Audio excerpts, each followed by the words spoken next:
Good evening. It being on or after 7 o'clock, I'm going to open up the January 15th, 2015 meeting of the Georgetown Conservation Commission. We have a number of hearings on this evening, and before we get to them, though, there's a couple of discussion items we did want to address. And one of them was Carlton. Yep, so if we can hit the Carlton Drive one, and then the other three we can do at the end, because I don't believe there's anyone here that has to sit in on those. Just a brief overview on this one. There's a property on Carlton Drive that has an old order of conditions that has expired, Okay. and I noticed some recent fill being brought in. Did a site inspection, and there's probably 100+ truckloads of fill that have brought in. There's some old silt fence in place, but it's not been kept up, and a lot of the stormwater and the improvements that they were supposed to have done for the original development weren't done, so the road in was just, you know, some of the potholes were a foot deep and full of water, and kind of almost like a river flowing through it. So I contacted the owners, wrote an enforcement order, issued an enforcement order, pretty much to cease and desist all activity, and formulate some type of plan of how they're going to fix the problem. That was probably a month ago. I have the EO for you to sign. We have to vote to ratify it. Correct. And then- And so at this point, I'm just pretty much cease and desist and kind of work with us trying to figure out a plan of how to move forward. You know, some of these activities probably happened back when the permit was alive, but that was, 5-6 years ago. The stuff that I saw being brought in was very recent. So there's one of these things where we kind of have to tease through what was old and permitted and what was new and a violation. They're supposed to be getting some more site, kind of on the ground, wetland delineation, and kind of, I didn't muck around in the mud. You know, it might not be a wetland filling, it might be just on the buffer. At this point, I can't tell. And that's not really our responsibility to go out there and, survey every square inch of it. They'll hire an engineer and a wetland scientist to evaluate, put on a plot plan. It's nice because we have an original plot plan that shows what it was 10 years ago. Are they giving you a timeline at this point? I indicate that the rep has contacted you. Yeah, I've talked to a wetland scientist, engineer, and a couple of lawyers at this point. They're trying to get to me as fast as they can. We were hoping we could get something a week ago so that we could have something to show you guys. At this point, it's just a verbal update, any comments from anyone that's here. But I don't really have much. I'm just more giving you a heads up of what I'll be asking you to sign later. So that they were filling to create a drive, or? I don't know their intention. I think they were trying to get rid of some material from one property, and the original permit had this area being raised up fairly significantly, so they probably had a, 2,000-3,000 square cubic yard fill that would be done. But they never did it originally. The permit expired, and I think the rationale was they thought the permit was still alive, so they just started bringing soil in. But the permits aren't good forever. You gotta have, there's a certain How long timeline. ago did the permit expire? Oh, years. Oh, so Yeah. it didn't fall under that act? It did not, no. That the governor enacted, a No. couple of years ago, which extended permits or anything Yeah. like that? No. And like I said, I don't know how long the soil's been being brought in, but when I found out about it, there was probably 50 piles that were fresh. Obviously not old piles. This is same resident, didn't change, residence. Same ownership, yep. It's a commercial site. It's in a commercial area. Is Carlton Drive the one off of 133 as you just come into town? Sort of goes back, right? But that's it. I know I did see someone in the audience that's here for this one. I don't know Anyone? if you wanted to. That's me. Any comments, or? No, Steve described it correctly. There was fill brought in from the Mira Company headquarters also in Georgetown. Can I get your name for the Just record, identify just for the yourself, camera? please. Lenny Mira. Thank you, sir. Thank you. And, yeah, to answer your question, yeah, when you come off 95 on the 133 East Main Street, it's the very first right with the Welcome to Georgetown sign is, that is Carlton Drive. It's a short road with a cul-de-sac at the end of it. And we've owned 2 lots at the end of that road, on the right and on the left. We've owned it over 10 years now. Yeah, I remember doing the original permitting on that. Yeah, and when we did, they made us put concrete bounds. We were gonna move Beer Company's headquarters there. We ended up not doing that, of course, but the concrete bounds did get put in, and we were ordered by the Conservation Commission to never go beyond those bounds. So I can verify to what something you said earlier, Steve, about, we didn't fill any wetlands, but we probably got within 100 feet of them. You're probably correct about that, because we always stayed within the bounds. Yeah, and there were no-cut bounds out there on the way in, and Yeah. some work was done, but not enough to justify the additional activity Yeah, for I a think, reason. as I recall, the gist was the commission just wanted, because it was a commercial site, we just wanted to make sure, in kind of perpetuity, everyone knew that do not disturb beyond, we figured bounds would be appropriate. That's correct. Otherwise it'd get, buried and, overgrown, and you just wouldn't see it. I don't know if there's a map here. So again, this is discussion, there's no vote, there's no continuation. Well, I'll work with actually, you. there is a vote only from the EO. Yeah, for at the EO end, yes. We have to, Yep. for the EO to be Yep. legitimate, we So have to. when I hand that around to be signed, we can vote on it, but for now, it's just, I'll work with the applicant and their representatives to bring you forward with a plan next time that you guys And can the look at. the EO is our legal mechanism to make things happen. I mean, it doesn't, that's how we make things work. And they've been working with me, I contacted them, they got right back to me. There's an engineer and the manager of the site were in my office within 2 days, so they've been accommodating so far. But I'll get it on the agenda for the next meeting. Hopefully we'll have more to offer you as far as a site plan and really understand what is going on the ground. Okay. Thanks. Thank you, sir. You send that to before we open a hearing. Oh, sure, if you would. The medical address that issue and, So we just need a vote on it.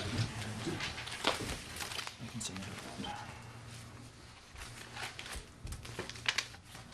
I think it's 2 spots to sign where my stickies are.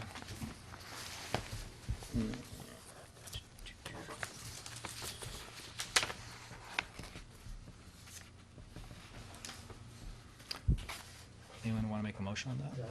I would say a motion to ratify the enforcement order as issued by Steve. I'll make a motion to ratify the Enforcement order. enforcement order. Is there a second? Second. There's a motion, and it's been seconded to ratify the enforcement order as issued by our agent Steve. Is there any further discussion?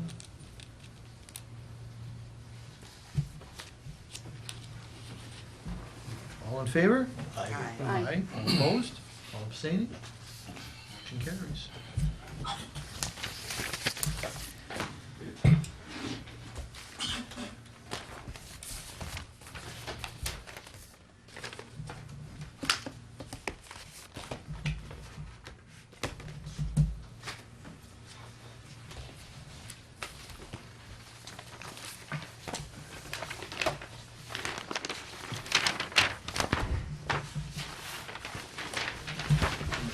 Sure.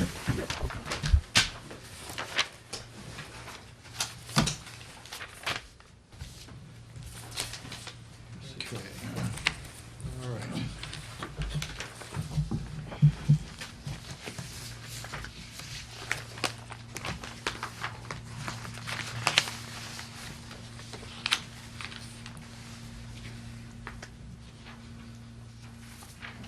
It's that 211 Pond Street.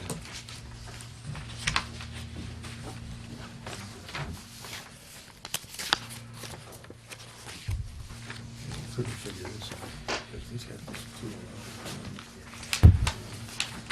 too. Okay, no more business to address at this time? We can hold that on to the end. All right. It being on or after 7:10, I'm going to open up a new notice of intent for 211 Pond Street, GCC 2014-24. This was a residence under local jurisdiction enforcement order. Permit unapproved gravel parking area, remove unapproved gravel parking area surface within 55 feet of the BVW and replace with native grasses, construct fence to delineate and protect buffer area within 50 feet of the BVW, remove damaged black birch tree. If I could have the applicant and a consultant, if you could identify yourself for the record, and do you have any green cards? Oh, shoot. I forgot the green cards, actually. Uh, I do have them, I can drop them off tomorrow. Well, This, that can be a problem, because I need to verify that abutters have been notified, because if someone doesn't show up and wasn't notified, it could basically null and void, it wasn't correct. the entire hearing. I could have them here in like 15 minutes. You can do that. Yeah, I can do that. Should we table for now, and then I'll be back? We have a 7:15 that we can go right into. Okay. After this point. All right, I'll be right back. Okay.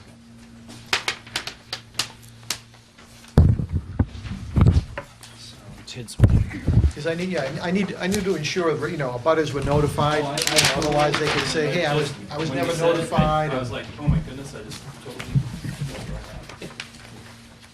Luckily, I live 5 minutes away, so it works. You're unfortunate. I am, thank you. Appreciate the understanding. Okay, and we are after 7:15.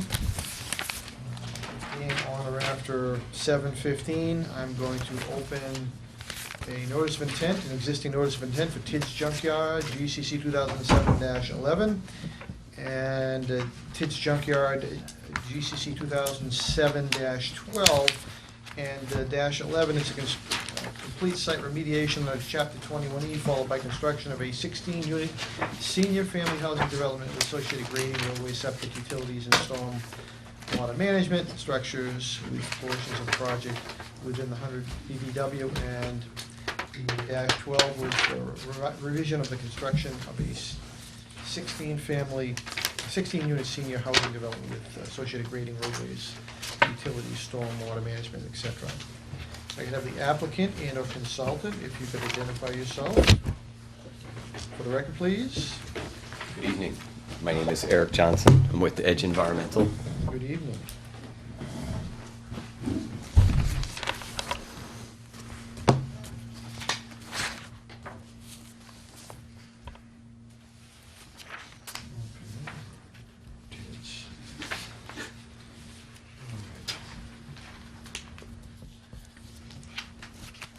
All right, just as far as where we stand on this, we did get your sampling report. Yeah. And as my recollection serves, nothing above any, other than barium was detected? And arsenic. In the water, just barium. How high were the levels? I believe they were below the drinking water standards. So, barium, 0.033. And the units are micrograms per liter. 0.22, 0.034, 0.012, 0.034, 0.019, 0.034. The drinking water standard is 2,000. So we're several orders of magnitude below the drinking water standard. It's highly likely that it's naturally occurring.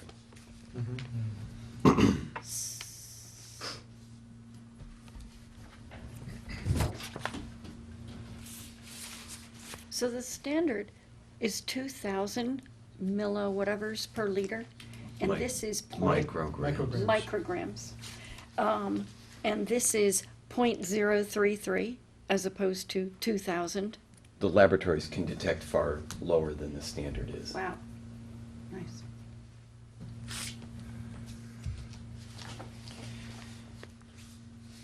So we have, again, we had two open hearings. You've just kind of a review. You've completed your cleanup as far as the DEP is concerned. You've got two open hearings with us, which we can't vote on because we don't have a quorum that's capable of voting on those. Right. And then we have the land that the applicant was going to donate to the town for conservation. In an enforcement order, I believe? Enforcement order, well, and right, the enforcement order was really the mechanism by where we've been operating for the past 10-plus years, because the order of conditions really was ineffectual, really almost from the get-go, because of the initial violations that occurred more than a decade ago, so. Is it the applicant's intent to withdraw those? Yes, Notice of intent? without prejudice. Okay. He is requesting something from you folks, a letter that basically states, you know, based on the information at hand, no further environmental sampling will be required.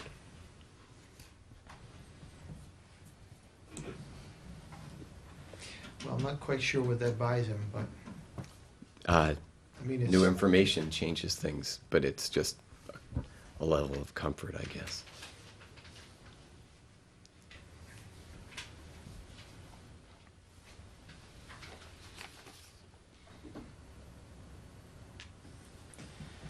Well, let's kind of handle things one at a time. I mean, So we have 4 issues, 2 notice of intents, an EO, and the request for the letter. The cleanup EO, if the commission, I mean, the cleanup notice of intent, if the commission feels that it's done, it's cleaned up, they can withdraw without prejudice, and that just goes away. Sure. Cleanup's done, it's done. Withdraw without prejudice on the notice of intent for the construction, they'd have to come back and refile in front of a fresh new commission, start fresh. right, Those 2 are the easy no-brainer ones to me. I'm a little nervous about the concept of a letter saying no more sampling, because well, it's almost, to me, it appears that they're looking for like a hold harmless, you know, Yeah. the town would never come in. the commission can say, you know, if we're closing out the cleanup notice of intent, we're pretty much saying we're done with sampling per this issue. Yeah, I But if mean, we right. hit something And else that's- coming forward, That's it. then, you know. So, I mean, if new information was to arise, you know, again, this, even with the EO, I mean, another EO could be issued based on a new violation. In other words, I so, I mean, in a sense, it's moot to even ask for that letter. I mean, if our intent is to ask for additional sampling, we wouldn't be looking to close things out and you know, at the point of acceptance, if we were looking at that as far as a parcel, I think it would be beyond the point of sampling. We would have to have the comfort level that there's not a problem. And that's really that's really why we asked for the additional sampling. And so, could a brief letter be drafted that based on the recent results and prior work, the enforcement orders withdrawn? And, hence, no further sampling will be required under the EO. Well, it would probably be, it would say, it could be made as part of a motion of an EO, or a removal of an EO, no further sampling at this time, but I don't think I don't know if the commission is gonna wanna say no further, sampling ever would be requested. No, that's not what I'm requesting. It's under we're gonna finish the EO, we're gonna close that off, and end that. Then he has to start all over again. Now, let me ask you this question, and you may not know the answer. Is it the intent of the applicant to refile with us? Yes. Okay. Did I that get just ask for- stipulated in the letter? What was the comment? I'm sorry, could I just ask for a review of what the EO covers? So, my recommendation is keep the EO open and live, because the EO is not because of contamination, the EO is because of lack of compliance with the act and local regulations, and lack of kind of working with the commission and just going off and doing his own thing. There are dozens of different conditions in these enforcement orders that fines have accumulated. That has to be reviewed and, really go through it and say, what is legitimate, present it to the commission, and say, there's probably $150,000 worth of fines that have accrued. They can explain why they shouldn't be collected, but you should not be closing one out because the site's clean now. That enforcement order was written over the years. I think you wrote a few of them when you used to work for the town. So, the commission shouldn't be closing out a document that is really trying to hold an applicant to do the right thing and not violate the Wetland Protection Act and local regulations. In my opinion, has nothing to do with the site being clean. It's still a concern that he's not gonna do the right things. So I'd leave that open and at least have me do an evaluation of what conditions in the timelines and how much the fines have accrued, because the commission is entitled to collect those fines or forgive them. But just closing out the EO, you're instantly just saying, we're forgiving all fines.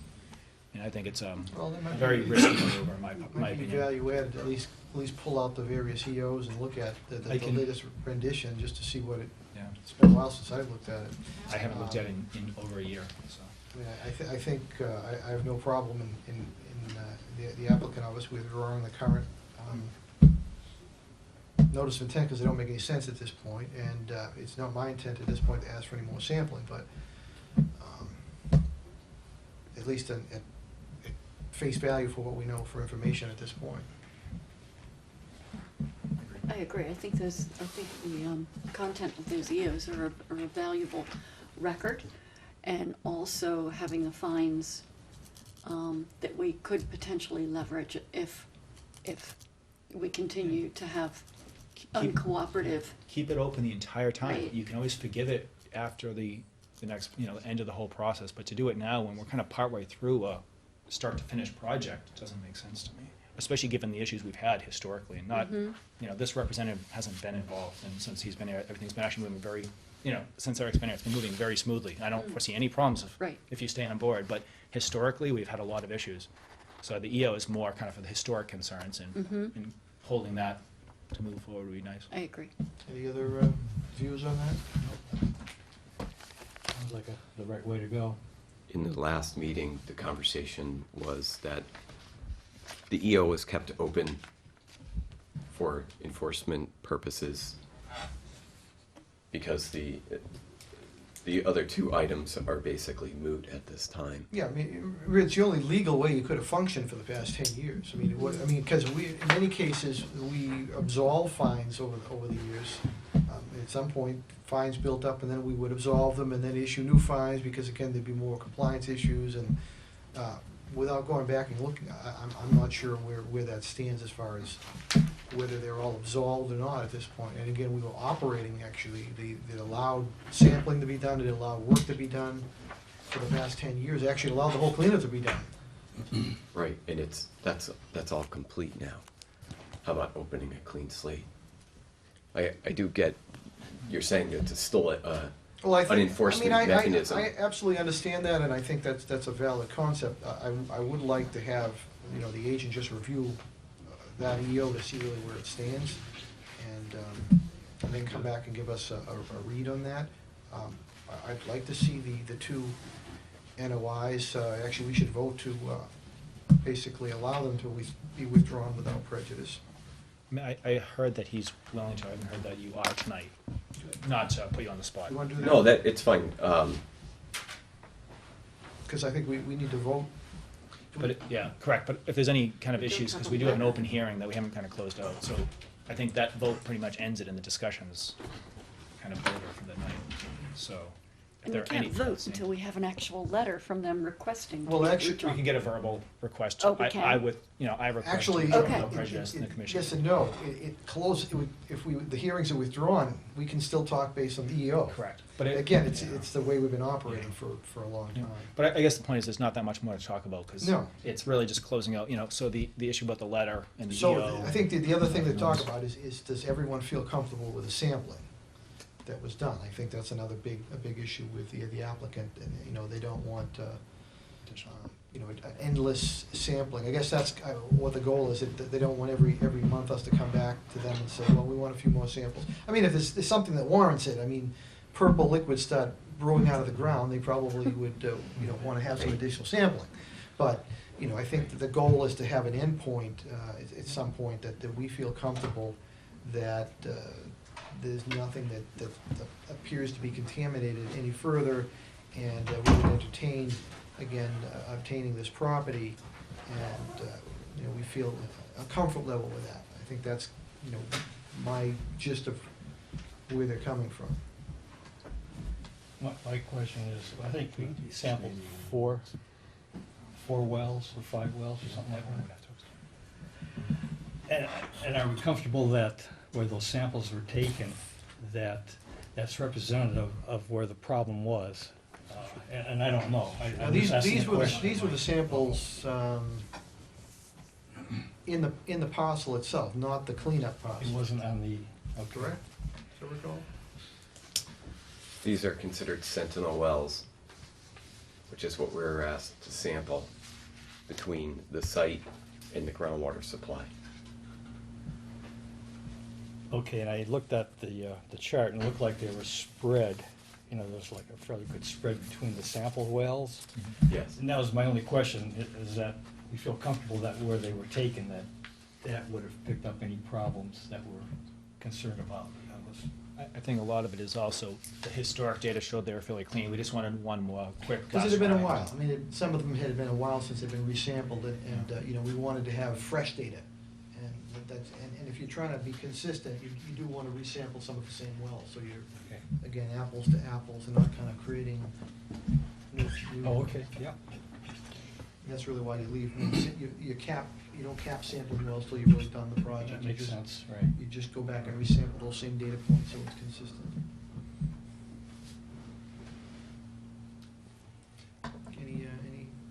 Anything else? Carl, how do you feel about the compliance with the sampling and the results? Well, I did, as far as the report is concerned, Mhm. I thought it was reasonable. And we've wrangled Yeah. considerably over how much testing, how much sampling, and we came to the agreement over the soil and the water testing, and we're still happy with that compromise. I feel like if we agreed the sampling that we were going to be doing and the results have come back looking good, then that should be acceptable. We Yeah, should again, be able right. to close that. Right, again, we're going even above and beyond where DEP went, because Mhm. DEP, closed out this project Yeah. a while ago. And, just from a due diligence standpoint from the Concom and also the town accepting of the lands, we wanted, again, this additional sampling to occur. Yeah. So I feel fairly comfortable with that. Me too. As I do. Okay. And that makes me think that the letter that they're requesting would be appropriate as well. As you said, if we do run into anything suspicious while they're working, while they're digging foundations, et cetera, we can deal with that then. The letter can But that also we ex- can close out this Well, historical if you would- testing if the saga we've commission been would- through. If the commission would have verbiage like that, it needs to say, no more sampling at this time. I mean, you can never. Yeah, it doesn't really say that much, to be honest with you. By accepting the withdrawal with the cleanup and not having to refile a new one, it's pretty much saying that we're putting this to bed. Right. So, I mean, Yeah, it's gonna be written so vaguely that it's not gonna be worth really very much. I mean, there's gonna be more caveats on it than anything else, so I don't really see the value to it. Us saying that we're done sampling regarding this notice of intent, they withdraw, we accept it, and we say that we're not gonna address, you don't have to refile. You can't get any more legally binding than that. That's a very solid saying, we're done with this section Okay. of the project, All right. I would think. I think, are they just concerned that they don't want to go back and rehash all this Correct. same old sampling discussion over and over and The over minutes, again? the minutes, you want something in writing, when these Right. minutes, the video, Right. Well, they have something. I'm happy with that because I feel like we came to a good agreement and that the results have come back looking fine. Well, I mean, in a new filing, obviously some discussion will and can be brought up from previous Mhm. history and sampling, I mean, as part of a normal notice of intent. I mean, you don't have to rehash and sample everything again, but I mean, in a new notice of intent, I mean, obviously, individuals involved should know the site history, and that would be a normal process. Right. It's not like a court of law where it's like, this is excised out of the record, you can't Double ever mention jeopardy. this again. It's not how it works. Yeah. Okay. So is it, never mind. So is it the desire of the applicant to withdraw tonight? Well, what he was hoping was that you folks would vote on whether or not you would drop the EO, or at least provide a letter stating that there will be no more sampling based on the prior outstanding events. Well, let's see. I think maybe the way to approach that is the commission maybe could give you some verbiage, and we would, again, keep the EO open until our agent has a chance to relook at it and just see where that stands. Again, there's been over more than a decade, there's probably been 10, 15 renditions of that EO, at least. He'd really like to close this chapter and all that, so that would be a good thing.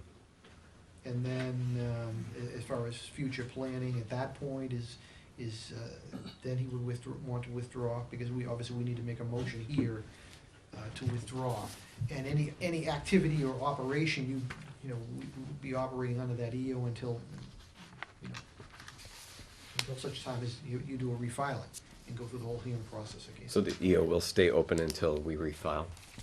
Until he has a chance to review where that stands. And, from my perspective, it seems to make sense to do that. I don't think it hurts to keep it open, given the history of the project. You can always rewrite one, but I think kind of showing that we've had one open for a long time kind of sends a stronger message versus closing it out. It kind of says, well, yeah, that's resolved, we're done. It's not. We're still historic, and we've had issues, and we're hopefully not gonna have them. It shouldn't matter. If the rest of the project goes perfect, it won't change a thing. Yeah, at this point, the EO isn't requiring, and the commission isn't requiring the applicant to do anything further. Kind of a cease and desist all activity without permission. And that's important to keep open because of the history of this, where when that wasn't in place, on Friday night, stuff would start being done out there. It's, I think, important, not in your tenure. It's fine. In the past, this has just didn't happened. know that. Yeah. So keeping that open, I think, just keeps, the good fence makes good neighbors, and there's been such historical issues with that. I strongly recommend keeping it And open. having the fines still hanging there. Yeah, and you can use that as leverage later. If everything Exactly. goes great, then we can release, because they spent a Right. lot of money in the cleanup in drinking zone to Wellhead. Right. There's some value to getting it cleaned up, and I think the commission should acknowledge Exactly. that. But also, if things go smoothly, then maybe they can forgive all the fines. At least you have some say over at the Doesn't end. mean we're going to impose those fines, but we have them if we need them. Now, you could, there could be an argument to me, resolving all that and then just having an enforcement order. So I'll get back to you with the numbers and what the enforcement actions have been for the past 10 years. Settle up on that. Actually, it's close. In a discussion. It's now 15 years. 15 years. So we could close that out at the next meeting, say we can have a discussion related to the EO. I can present all the issues, give you a tally of all the fines that have accrued. If we can resolve that, we can reissue an enforcement order, just saying cease and desist all activity without permission from the commission. That would be a clean start. And it'd still be an EO in place to protect the commission's interests. So that's an option. We don't want to, Wow. But you want to resolve the EO. We got to address that eventually, and that's not just saying it's done. We have to go through and look at what was involved in the whole thing historically. I think, at least that's my. would I be correct in saying that we don't want to halt progress on the project?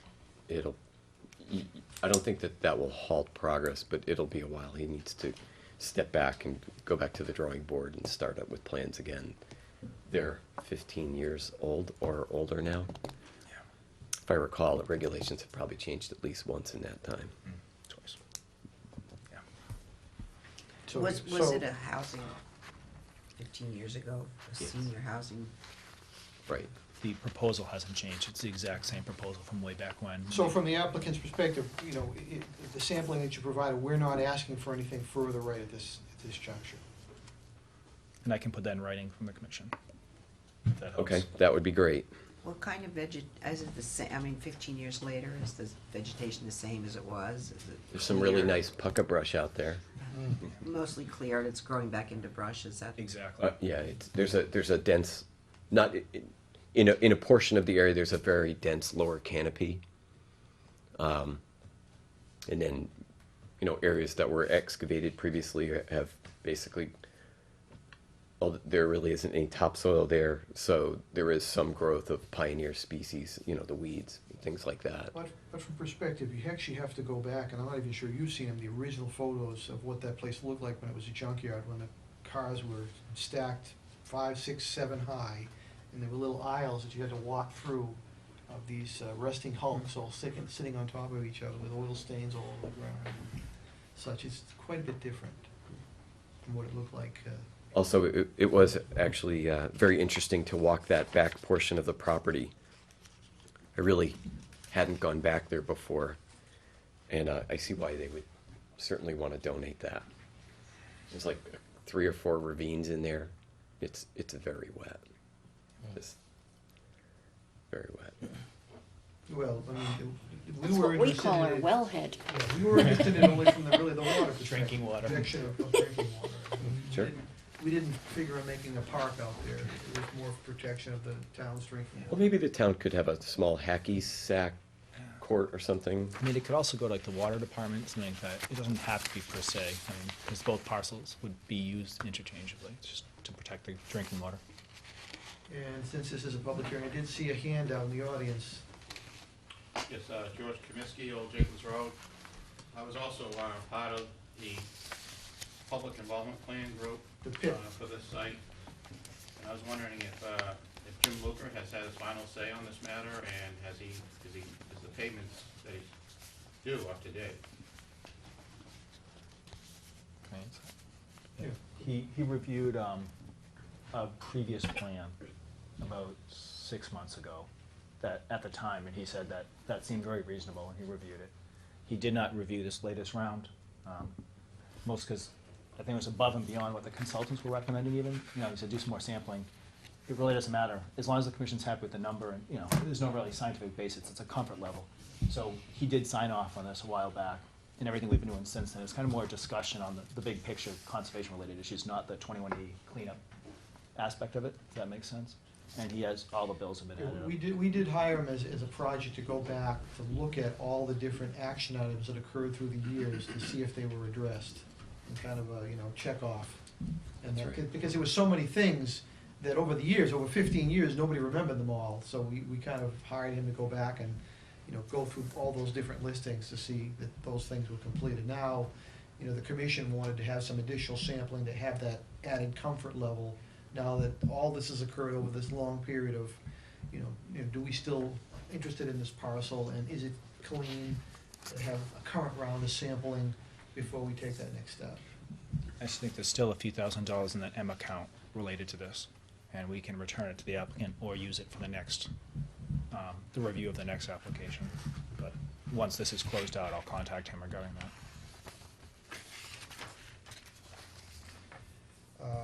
So, let's see.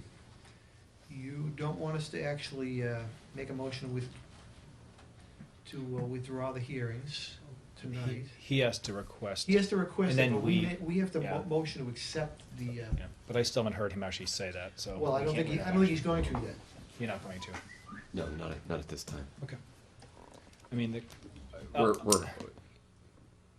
He's really wants this letter so that he feels that part's closed off. I could send, he or I can send you a letter at any time saying we withdraw. The other thing, I'll be honest with you, this has been going on for a really long time, we've been asking for withdrawal. The commission can deny this for 80 different reasons. Well, because we And can't vote just, on we it. can't vote on it, The it's only the thing we can vote strongest is one. to- So it's taking up agenda time, we can have this as a discussion, a lot of it can be offline, it doesn't have to be in front of the commission the whole time. Again, this is like, I think the 4th meeting we've asked for withdrawal, just, there's no legal reason to have this on the agenda the way it is right now. It's actually, in my opinion, kind of misleading, because we lost quorum 2 years ago. Well, in a sense, we're doing the applicant a favor, because we can deny it, and then, it doesn't really buy us a lot other than he has to come back, the applicant will have to come back with some significant revised plans over 3 years. Yep. But he's probably gonna come over with revised plans anyway. I mean, Per comments. what I'm hearing is, it's conditional. We'll withdraw if you guys do X, Y, and Z. Would That, you- to a point, I don't think that's appropriate. They need to withdraw for legal reasons. This is not a negotiation. It's, we lost quorum. We can't vote on it. So, again, if this comes up in the next meeting, I really think we need to The only deny advantage it. of having it is because now it's still a public hearing. An EO is part of a public hearing Yeah. process, but there's no notification or. Yeah, but it's not date certain. The only difference is it's not date certain. Because right now, unless you've been following every single continuation, most people don't do that now, because this has been going on for so long. The only thing you're losing is the date certain continuation. So you can, it's your call. Would it be possible to get a letter? That's all he's asking for at this time.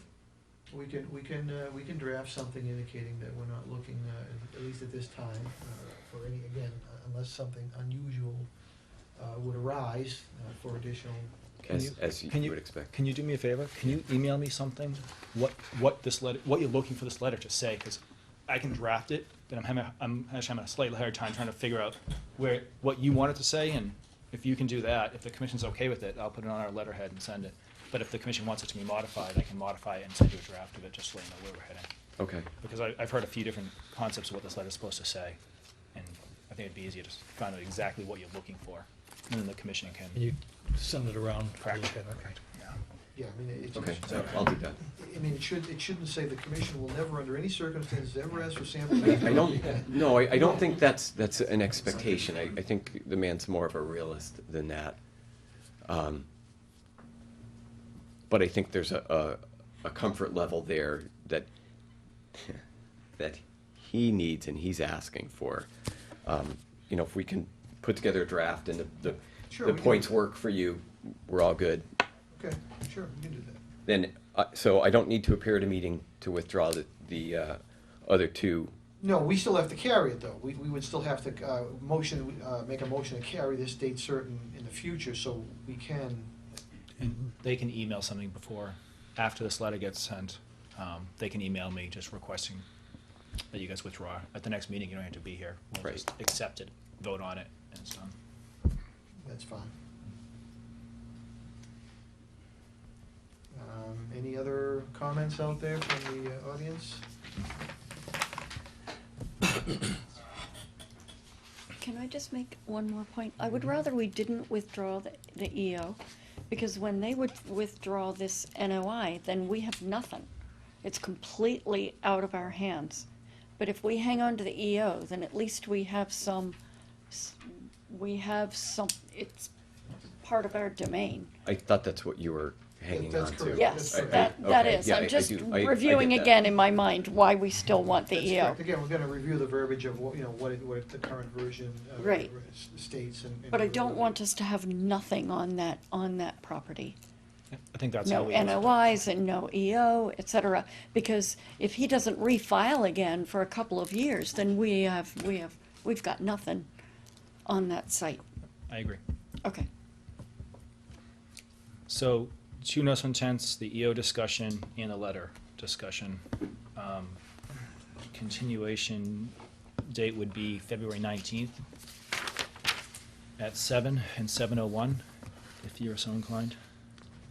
Hopefully, we can not have to do that. Well, we have to at least open it and accept vote. your withdrawal. We have to open it to So make that's a good. motion that we have you accept the withdrawal, that's all. But, yeah. So I'll entertain a motion to continue the TIDS junkyard hearings, hopefully that they can be withdrawn at that time. February 19th at 7 and 7:01. Is there a motion for that? Mr. Chairman, I'll make a motion to continue TIDS Junkyard GCC 2007-11. Wow. You can do them all together. DEP 1610666 and TIDS Junkyard to February 19th at 7 o'clock, and TIDS Junkyard GCC 2007-12 DEP 1610661 to February 19th at 7:01. Is there a second? A second. There's a motion has been seconded to continue the TIDS junkyard hearings, GCC 2007-11 to 7 o'clock, and -12 to 7:01, and that's February 19th, 2015. Is there any further discussion? All in favor? Aye. All opposed? All abstaining? Carries. Thank you all very much. Thank We you. we will get you this documentation that you desire, and hopefully you'll contact us about the. I'll get back to you shortly. Thank Okay. you. Thank you. And let's see, 201 since 201 211 Pond Street is open, we'll resume that hearing. And if I could have the applicant and a consultant, and if you could re-identify yourself. Should be in there.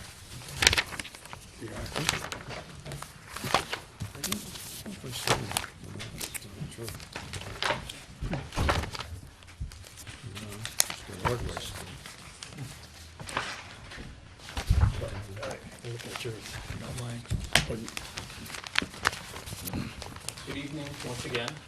My name is Rob Alderman. I am a consultant on the project. And the homeowners, Michael and Colleen Pimentel, looking to satisfy the conditions of the EO by installing a fence to protect outside 55-foot wetland limit. And within the fence, we're going to remove the gravel parking area that is in violation and permit the remaining gravel area that's in purple there. And in place of the gravel area that we're going to remove, we're going to put native plant species, grasses. And I tell you right off, in addition to a fence, I would like to see some granite bounds. Sure. Fences rot away, and granite bounds typically don't. And, you know, 3 homeowners from now will still have the granite bounds, where someone may just decide to remove the fence in the future, and everyone kind of forgets about the order and the issues. And would you like that on the 55-foot or 50 feet away? I'd probably put it at what the, Yeah, the 55, because it could mirror the 55 and not the fence, because then it could go all the way out to the road. And we kind of have standard language every 30 feet Okay. on center, you know, one at either end or any bends. So you want, so right now what we have the fence doing is following this line here and extends to the tree line. So you want to have a bound located on the layout I'm thinking line? it just gives it an end point. Absolutely, Otherwise, sure. kind of, it's hard to kind of judge where the end really yeah, you know, is. many times we'll have people coming in telling us, you know, they run their lawnmowers into the granite bounds because they're mowing around them, which they're not supposed to be, but, you know, they're not sure why they're there, but, you know, they're there as a demarcation permanently. Of course. You know, don't go beyond this. So am I hearing 70, at the 55 foot? It just is nice because it's a really clear defined I line think on that a makes map. sense, Mhm. as opposed to, Okay. you know, putting them 5 feet in closer and then having some confusion of whether they should cut or not cut in that. Yep. From property boundary to property boundary. I guess from a EO perspective, how did we get into this situation in the first place? The homeowner installed a gravel parking area that is outlined out to the darker green here. I guess I'll take it back a little further. That used to be a treed lot. Right. Now, was the work all done by the same outfit? I mean, I'm trying to figure out. To be honest, I'm not aware of what was done when. As far as I've been notified, that the area that's in violation is just the gravel area. Steve, I'm not sure. A good portion of the whole left side of the green was cleared this year, and the gravel area was put in after the stumps and the grading was done. Okay. But I guess, depending on how you look at it, the work was done without a permit, but a lot of the work is kind of in an area where that activity could be allowed by the commission, but it still probably needs to get acknowledged, I think, which is Carl's point, that the area was, you know, pretty much 100% cleared before this gravel area. It was a dense wooded. Was that lot. done this summer? Yeah. Yes. It was. I rode my bike by there. That was a huge deforesting. Correct. Wow. And that's within 50 feet of the wetland? Part of it was. Part of yeah. it. The Just- green just the part. green was? So the 50-foot wetland buffer is this red line, and then here's the 75-foot and 100-foot. So almost the whole thing is within the 100. Right. Gee whiz. Well, not the whole thing, about half of it. So I mean, you know, we usually don't like to retroactively approve because it you know, it's after the fact, and we don't get a chance to comment. You know, the question is, if someone would come to us ahead of time, would we have tried to push that drive area in a different location, further up on the lot, further Mhm. away? Mhm. And we don't get the option in that sense, you know, in an after-fact situation. What is that bordering? Is it a wetland or a stream yes. somewhere in the wetland? It's a BVW. To Right what? here. Is there a stream in there somewhere or just I don't believe there's a stream. what's it No, I connected don't to? believe there's a stream there. It's just a wetland. Okay. Yeah, and then there's an isolated wetland on this side. Mhm. This would be a isolated wetland, but like a very large one. There's a house, I believe, about 300 to 400 feet off Mhm. across the wetland. Mhm. So it's not only the green part that was deforested, it was more into the wetland itself, to the left of that. It pretty much stops at the property boundary. Yeah, it stops at the tree line, runs right out to the stone wall here, and then it goes out across.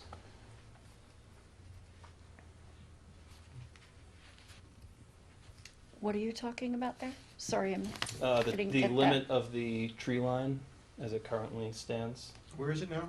It goes out to the stone wall here. This is the stone wall that comes all the way down. oh, is that, Right. yeah?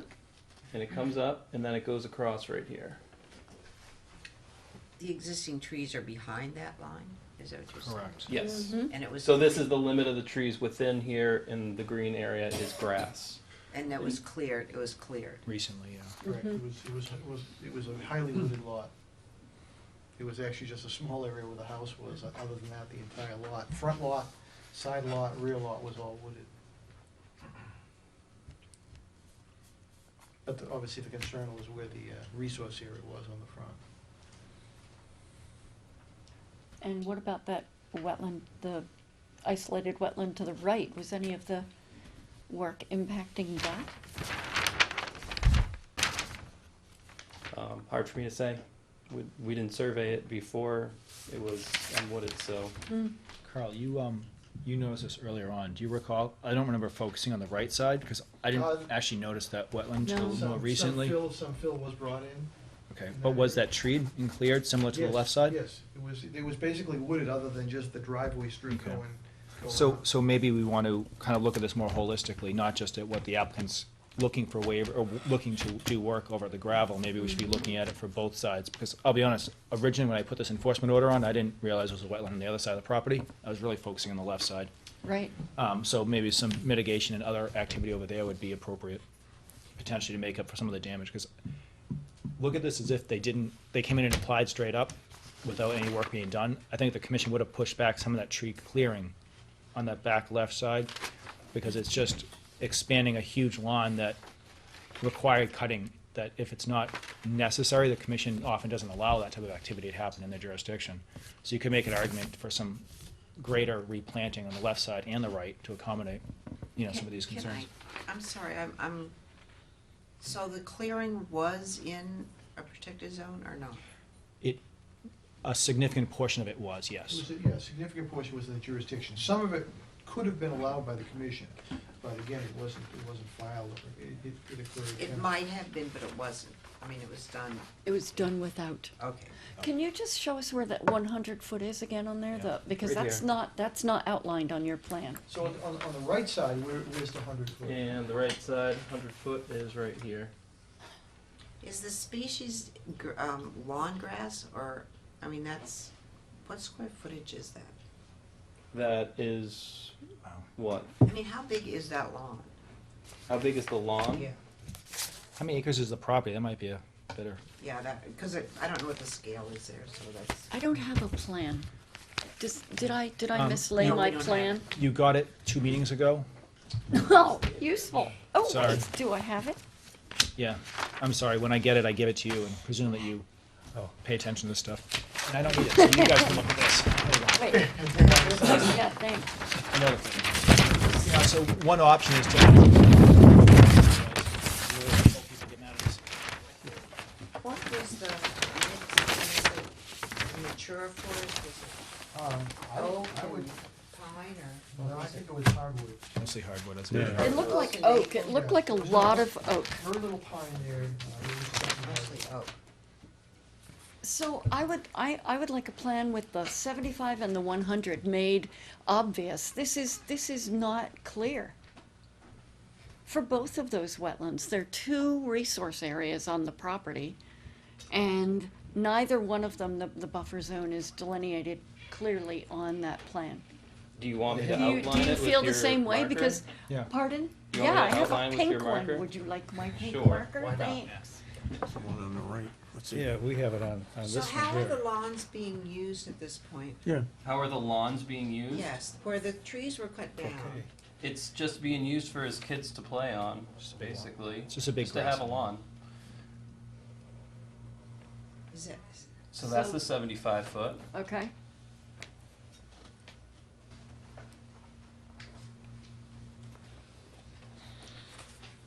Ink marker came in handy, Laura, thank you. Sure did. Never leave home without one.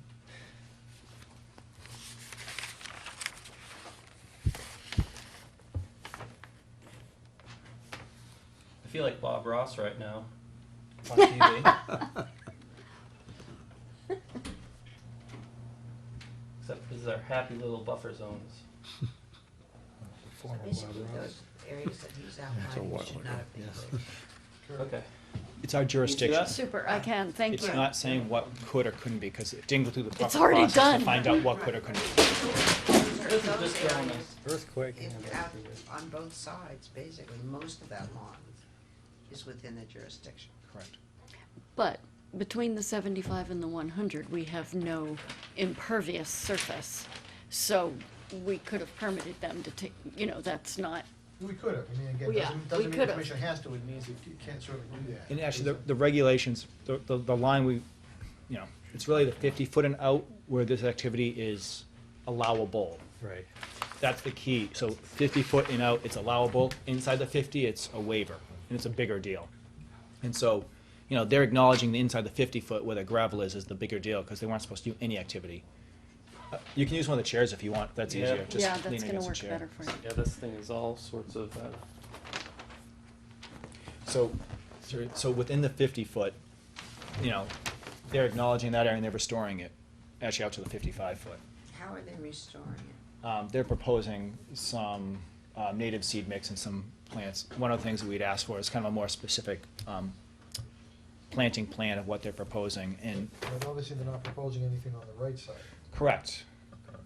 So, I mean, that's one thing as far as mitigation for kind of the enforcement order aspect and some of this other stuff that, in my opinion, the Yeah, commission yeah. probably wouldn't have permitted all of that clearing if it was brought Right. I mean, before. That's what I'd like to see, some level of additional mitigation, only because, you know, again, this is an after-the-fact Yeah. situation, and, you know, it kind of nullifies the whole process, the Mm. legal process of giving the commission a chance to look at it, or the public the chance to comment on it as well, and, you know,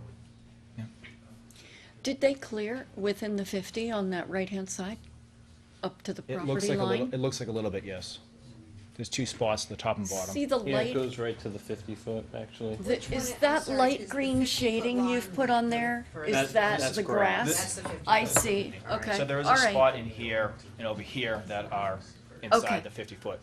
Quote unquote, areas where waivers But would be not a whole requested. lot. Yeah, but waivers would be requested, That could have been one tree, correct. okay. And to the 75 and the 100, Just our jurisdiction. The 75 and the 100 for this discussion doesn't, there's nothing different. So think of it as like a 50-foot and a 100-foot. 100-foot's our jurisdiction, the 50-foot is a no-cut line, because the 75 is, you know, for buildings and driveways, which this doesn't apply. So it's really the commission's jurisdiction at 100, and then the no-cut, no-disturb 50. You guys have jurisdiction out to that 100 and kind of what happens in there, and if it doesn't seem 100% necessary, you don't have to allow cutting in that 100, but you can. The law Right. allows you to allow it, but it doesn't require you And to. this is where we talk about sometimes if you have significant trees or something that you would want to try and preserve, this is kind of where you would try and. right, right. Utilize that to save those particular ones, say. So the trees that were cut down, what was the average caliper of them? I'd say How they're many were about there? 10 to 12, maybe 8 to 12 inches. Nothing really exceeding 15.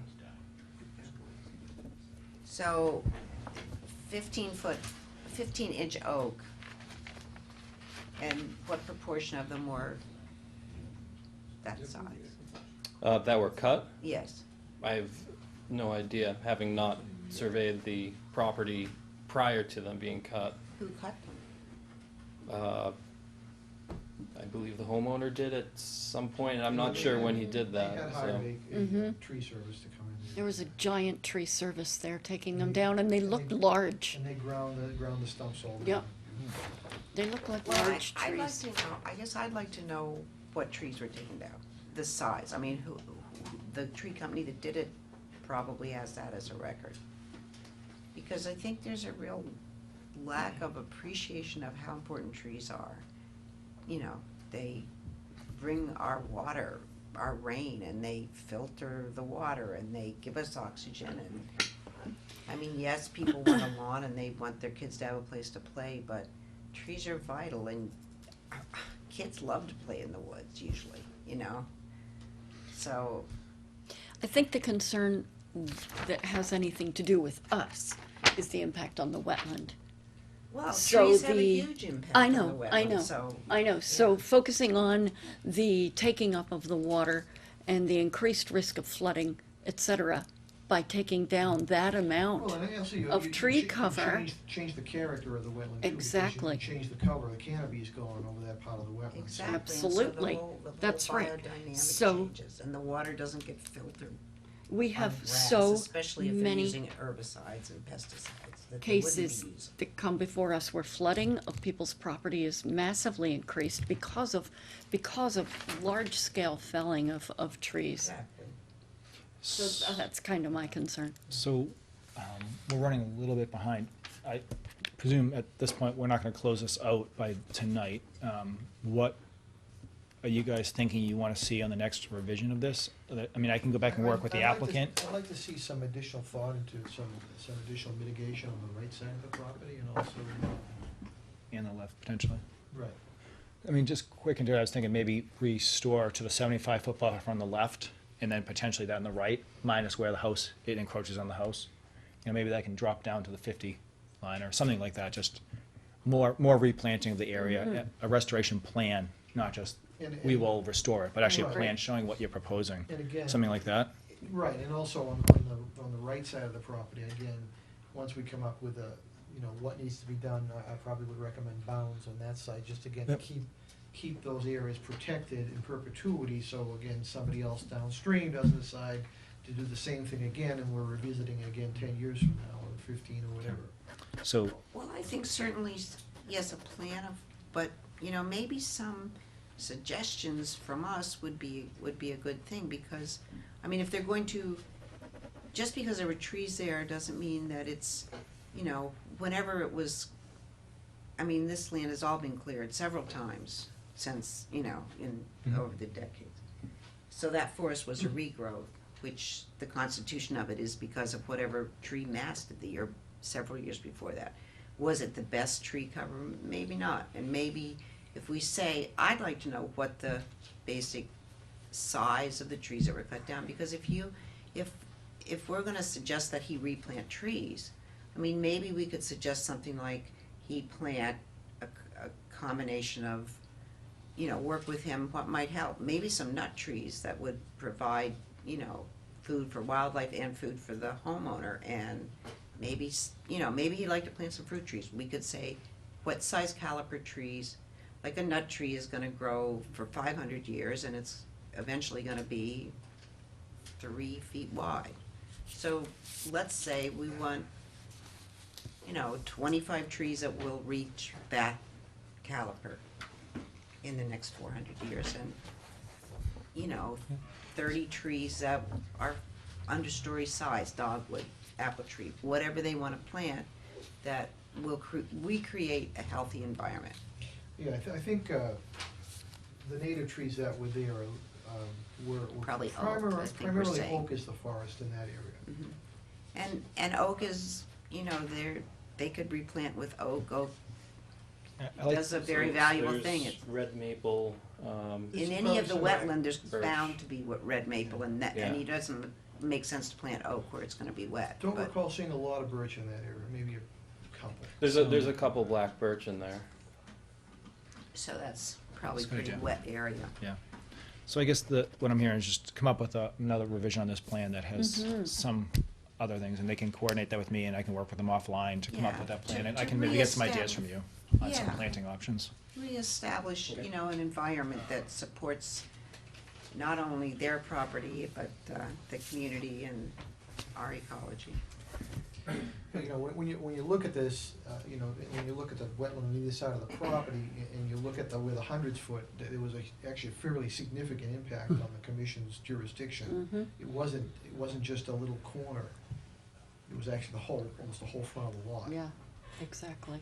Just out of curiosity, is all of the impacts on the enforcement order?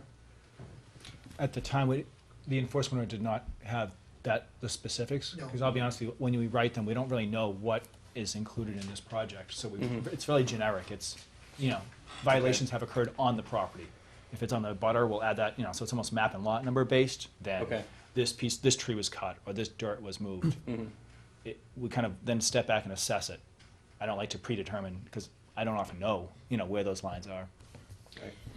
As I recall, I think the property slopes uphill, It does. up towards the back. The- So the a area con- that- I'd that like to does see that is- contours as well, because if there's quite a slope back there, then we should be, I mean, Paying the attention to runoff, erosion. yeah, we should. If that's been deforested and the runoff coming down there is going to be, I think that we need to pay attention to the grade as well.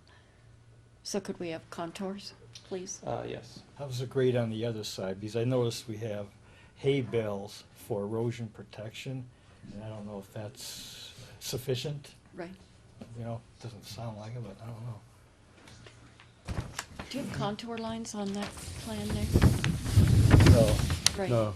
No, it's, Look at the USGS interest going up. Yep. Yeah. And if it is very steep and, I wouldn't say it's Um, very steep, it's definitely okay. sloping, it's not very steep. but, you know, in the reconstruction, I mean, maybe, since it's cleared now, to make something that in going forward would help keep some water on the land to water the plants that you're planting, you could, you know, do some swales or some hugelkultur or something like that. Which is just basically mounds of wood that gets covered with compost or leaves or whatever, and then it keeps the water, soaks into the land and a little bit more, and so then you're not out there watering all the time. Now, the intent for this parking apron, is this for commercial vehicles, is this for personal vehicles? Well, the homeowner does have his own work truck that gets parked there. That's the only, as far as commercial vehicles, that would be the extent. so now I'm wondering, with the that, as it's in the buffer, about, oil and contaminant runoff. These aren't significantly big, these are. It's just a normal work truck, not like anything. Oversized pickup truck. No, it's Pickup I truck. think It's a pickup truck. Three Okay. quarter ton. And it is on a size. gravel, It's a gravel drive, isn't it? Yes. Yeah. correct. But that's Looking also at a it spot today. where you can increase the buffer with some more Yeah. plantings to Mhm. protect for that exact same thing. Exactly. So I suggested, like, So say there the are- 75-foot in that spot would be, you know, it would protect the interest that you're Mhm. concerned about. Is an option. I mean, and down below it as well. There's currently no proposal for plantings down below it. Below it's treed, below the purple This is is, a tree line. This is all treed. Yeah. Oh, Again, okay, it's hard it's still 'cause it's that not marked shade up. of green that I thought meant lawn. Yeah, there's not really much grass. It's just kind of wooded features up Okay. into the gravel. Okay, Okay, so we can kind of, we can go away and kind of work on some options for the commission, and again, I'm sure you need to talk to your client about what, you know, where and what he wants to propose. Right. There's going to need to be a topographic survey done, Yeah. and yeah, planning with you. So. Okay, sounds good.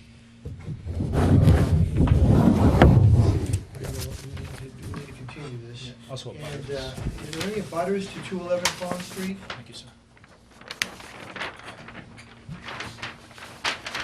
Seeing none. I'll entertain a motion to continue the notice of intent for 211 Pond Street.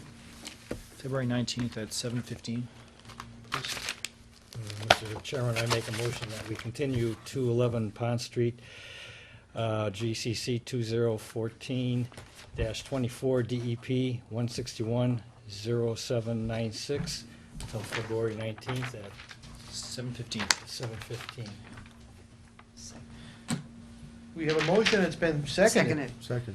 To continue the notice of intent for 211 Pond Street to February 19th at 7:15. Is there any further discussion? All in favor? Aye. Aye. All opposed? All abstaining?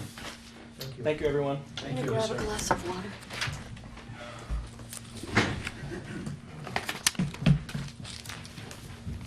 All right. Do you want to do bills real quick? Well, we Sure. don't need Laura for bills.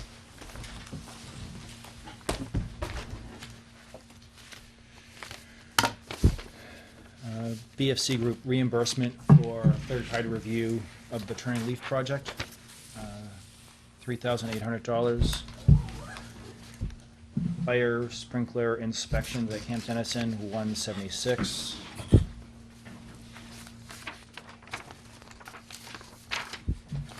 MAC dues for commissioners, $113. Townsend Oil down at Camp Dennison, $1,000.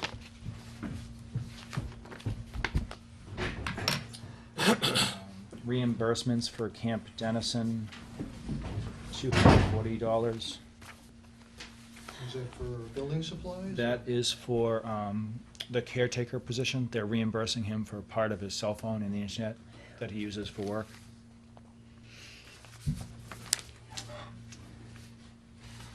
$231 reimbursement Camp Dennison for supplies for engineering services for the restoration related to the CPC restoration of the bathhouse. Amesbury Injury Supplies, $34 for Camp Dennison. Now, that brings up a point with the caretaker at Camp Dennison. Yeah, We need I've to appoint him because I've asked for him to come in. we're- Every single time you ask me to ask him, I ask him. We're paying for this as he is technically employed, but he's not employed. Yep. And then light down at Camp Dennison Power, $355. I didn't mean to talk over you. So every time you ask me to ask him to come in to get reappointed, I pass that on to them, and I haven't heard anything. Well, actually, we don't even have a request. Correct. Well, I'm asking them for requests. Whenever you ask me, I forward that on to them and say, put in a request, and they haven't done that yet, so. And that's the bills for tonight as read. Why does the Conservation Commission pay Camp Dennison bills again? Yes. It's under the whole property's under our jurisdiction. I see. So they're a subcommittee of the Conservation Commission. They don't have the authority to pay for bills. Everything goes through the Conservation Department. But they have their own money. They bring in They're not using our fees. money, they are using their money. So they It just collect, seems strange that, that was something I'll that we- entertain a motion to pay the bills as read by Mr. Chairman, Steve. I'll make a motion to pay the bills, please. Second the motion. We have a motion, and it's been seconded to pay the bills as read by Steve. Any further discussion?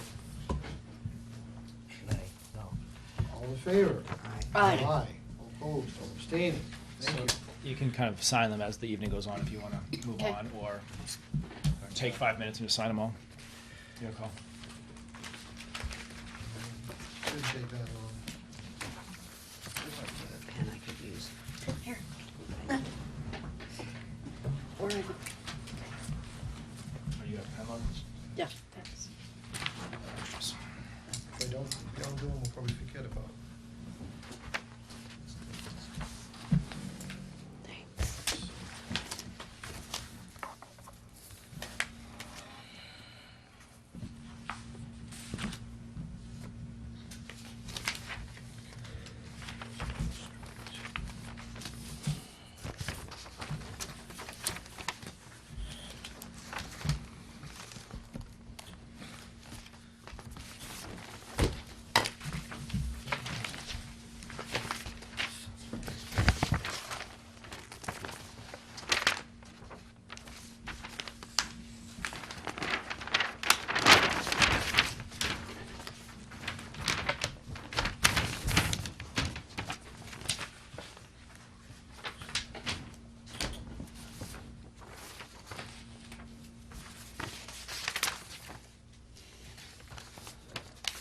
That stuff is.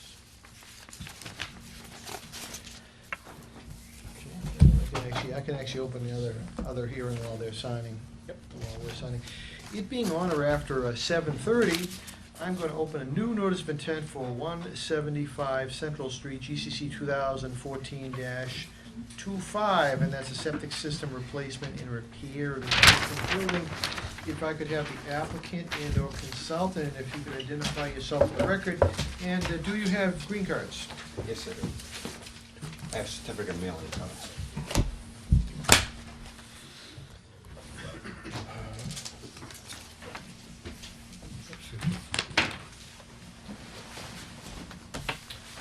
For the record, my name is Bob Grasso from Engineering Land Services.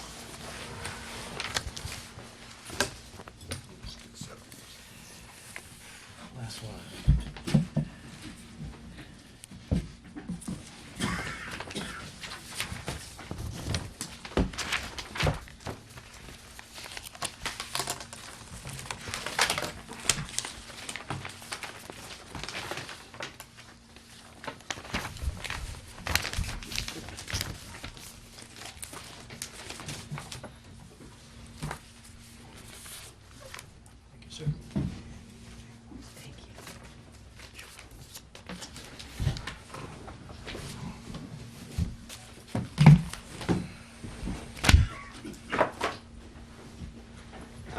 notice of intent for 175 Central Street.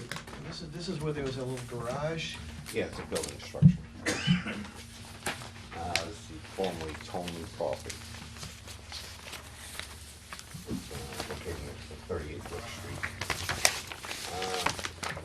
What we're proposing to do is replace portions of the existing septic system. Where is the system? Just go through the septic system. It's Lot B, it's 23,880 square feet. We have wetlands on the site, shown in blue right through here, C-Series C1 through C16. And we also have on the adjacent property at 38 Brook Street. That's perfect.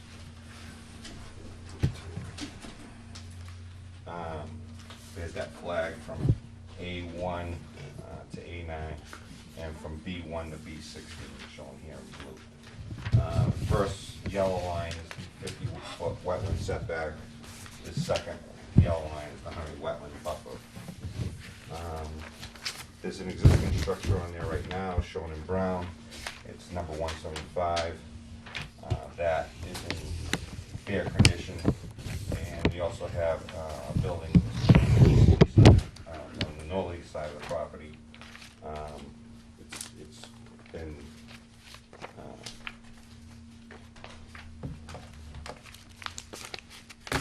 falling. It's disrepaired.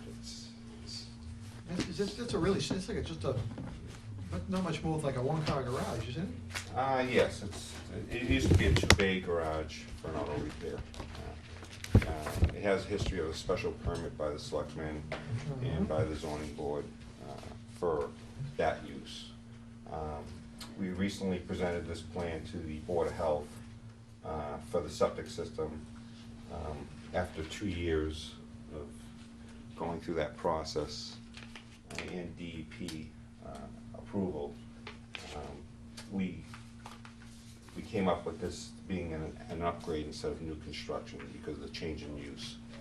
The underlying use of the property is residential, and it was being used as a auto repair shop.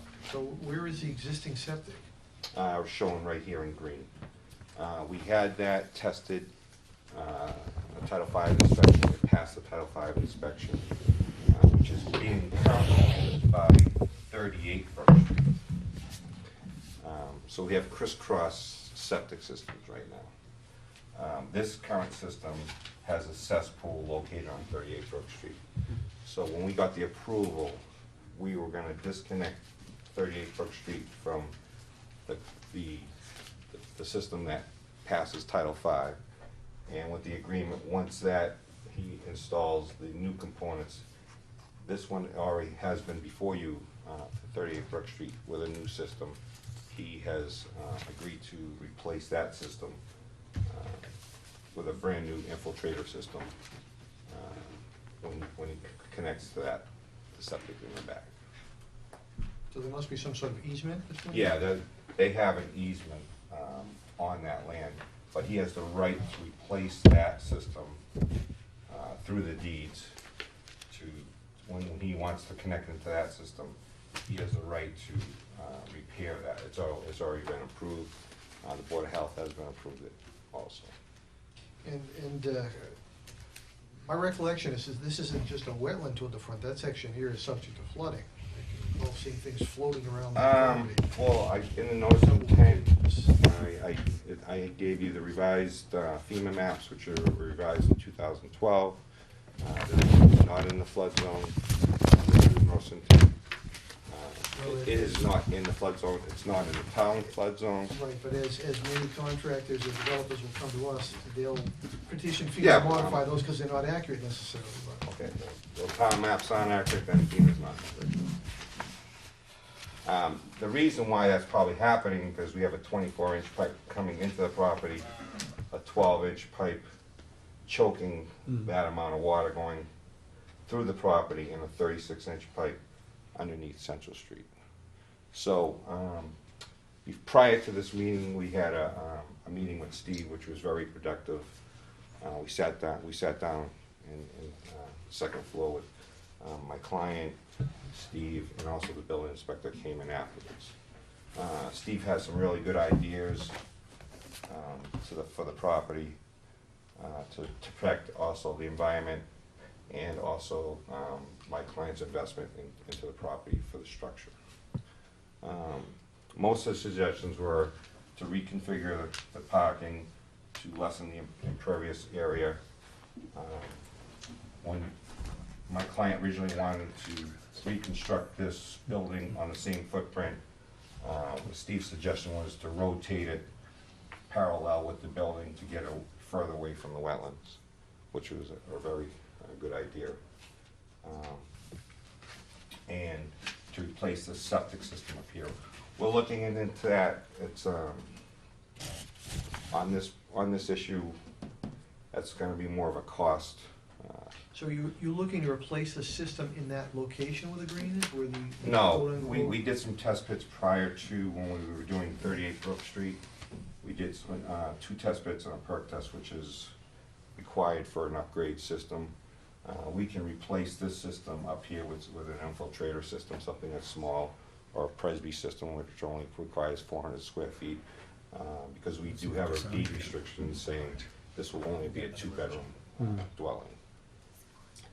So, what is, he's converting a former garage where they worked on cars to a residence and a garage where they work on No, cars? strictly residential. Just residential? Yeah, and And- that's the underlying zoning. In We residential also area. had the building inspector walk in after we had a meeting with Steve, and he said he was fine with it. It's a buildable lot. It meets the current use of the zone.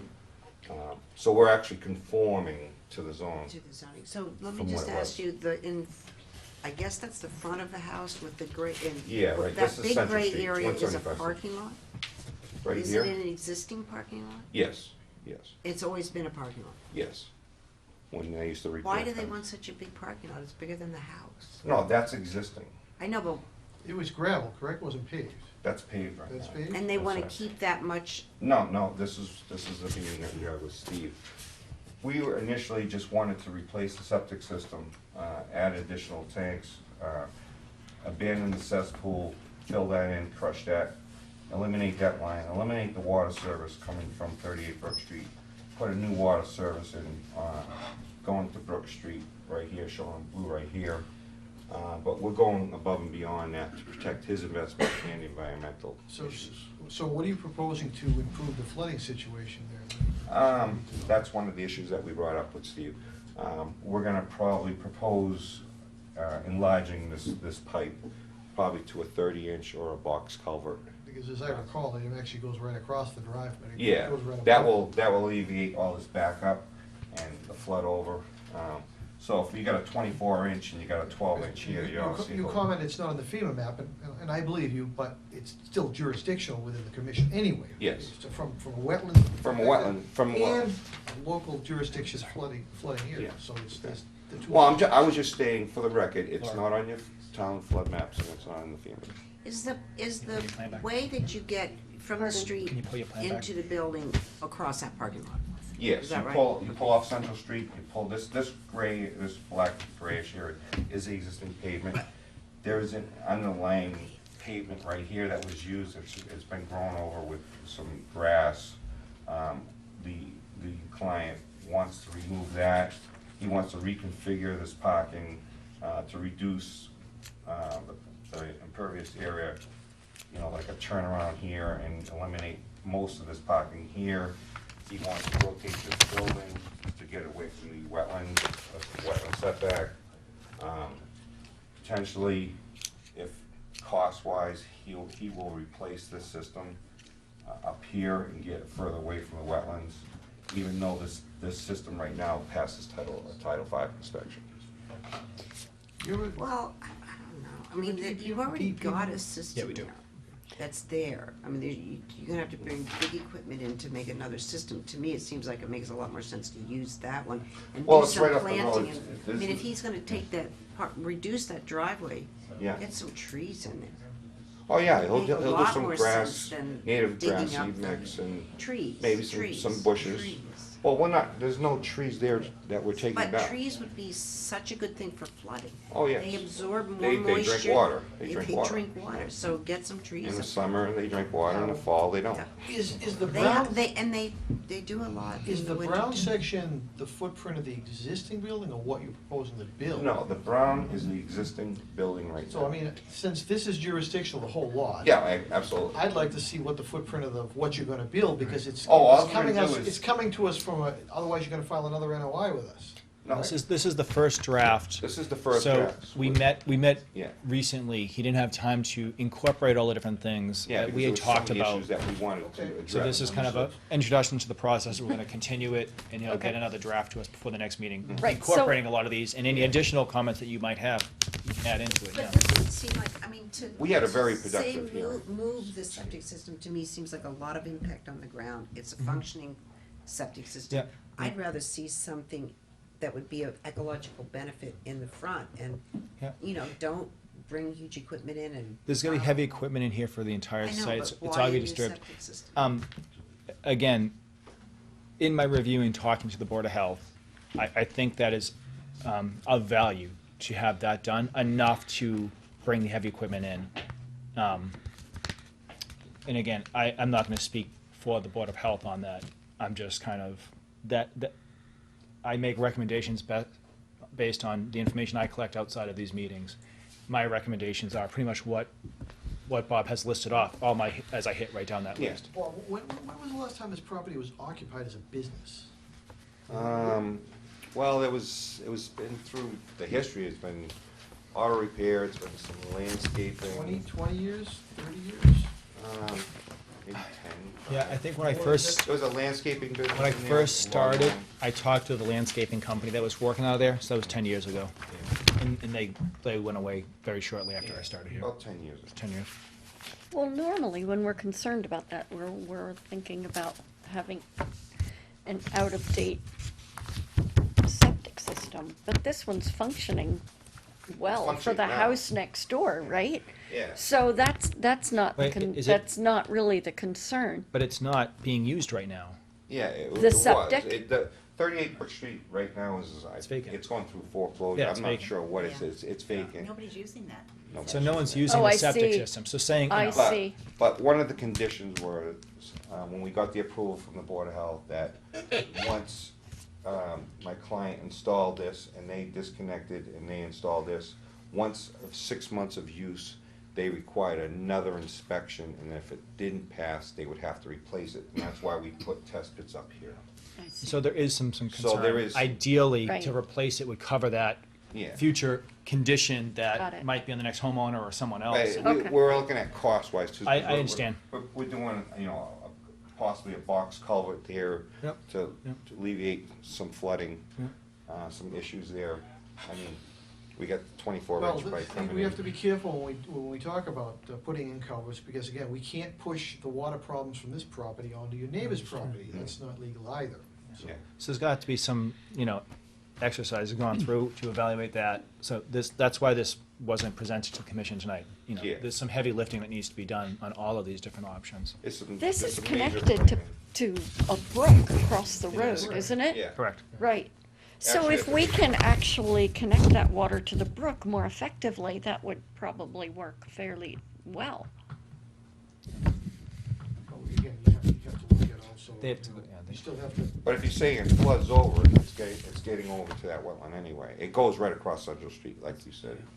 We need to go through an engineering exercise to show that there's no additional, damage or impact to people downriver. Right. That has to be done either way. Right. And it might be the right thing, I believe it's the right thing to do. Mhm. We just need to kind of make sure that the data supports that. Right. But essentially, the plan we're looking at contains nothing you're proposing. It's changed significantly. Right. It's So changed significantly. it would be lovely to look at a plan that had the things you're Well, proposing. initially we came in, we just wanted to do this, get up and running, and then he was gonna do some improvements. That's lovely. But Steve wanted to say, Steve was really concerned about the property, so we met with him. It was very productive. We had the great building idea. inspector there with us. Steve was giving some great ideas about the parking.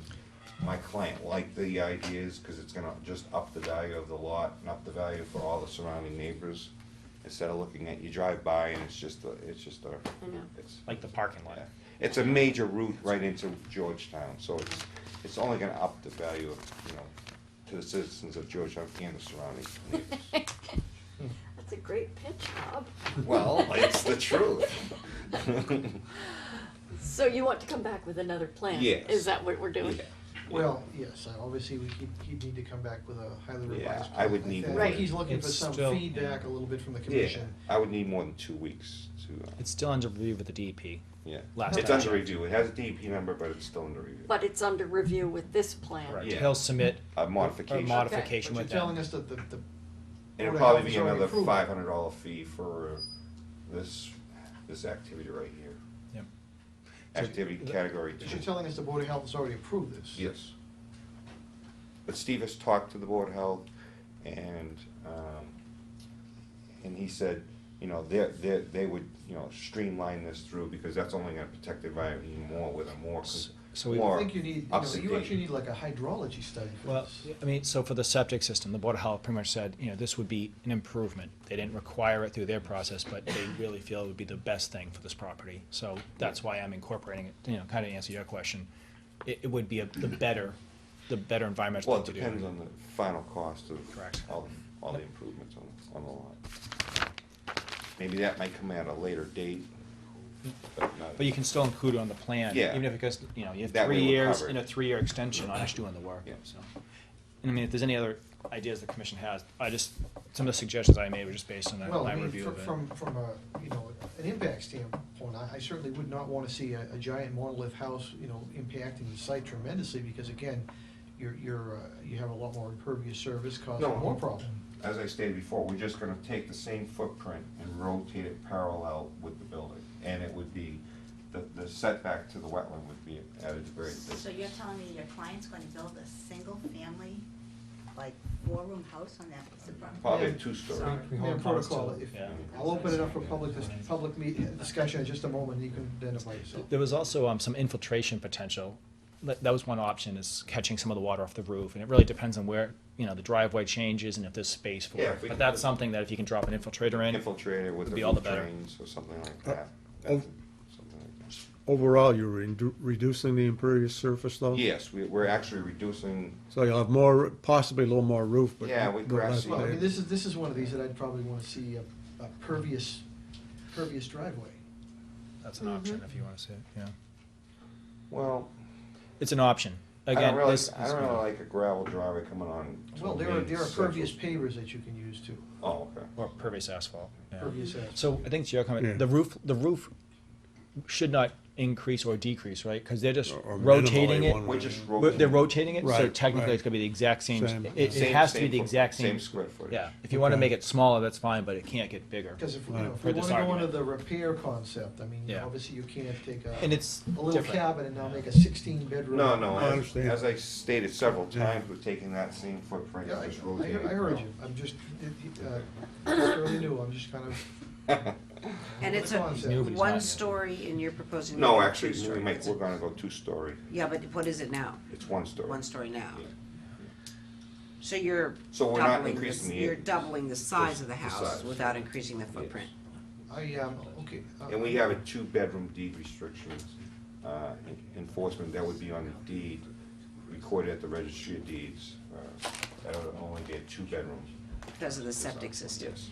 I That's will, all. I will open it up to the public, ma'am, if you want to comment, or sir, anyone? Just identify yourself for the record, that's all I. My name is Judy Cunningham, and I live directly across the street at 21 Brook Street. So, I've been looking at that structure for a long time. A, it does flood quite often. B, I also have questions about all the oil and gasoline, et cetera, was leaking there for certainly over 20 years. It was Yeah, leaking there actually, long I was before gonna get to that, in terms of asking whether they've done a 21E or anything of that nature. There is a monitoring well located. As we just talked, to have another hearing about sampling data. Yes. There is a monitoring well that I will show. It's right in the parking lot. It has been I'll have to ask the client, but I believe he did have it tested at the morning well. Well, I'd probably wanna see just more than a monitoring. Oh, no. I'd wanna see a basic, phase 121E study. Okay. Because it does. An assessment or assessment? That brook runs right under Central Street, and, That's a great idea.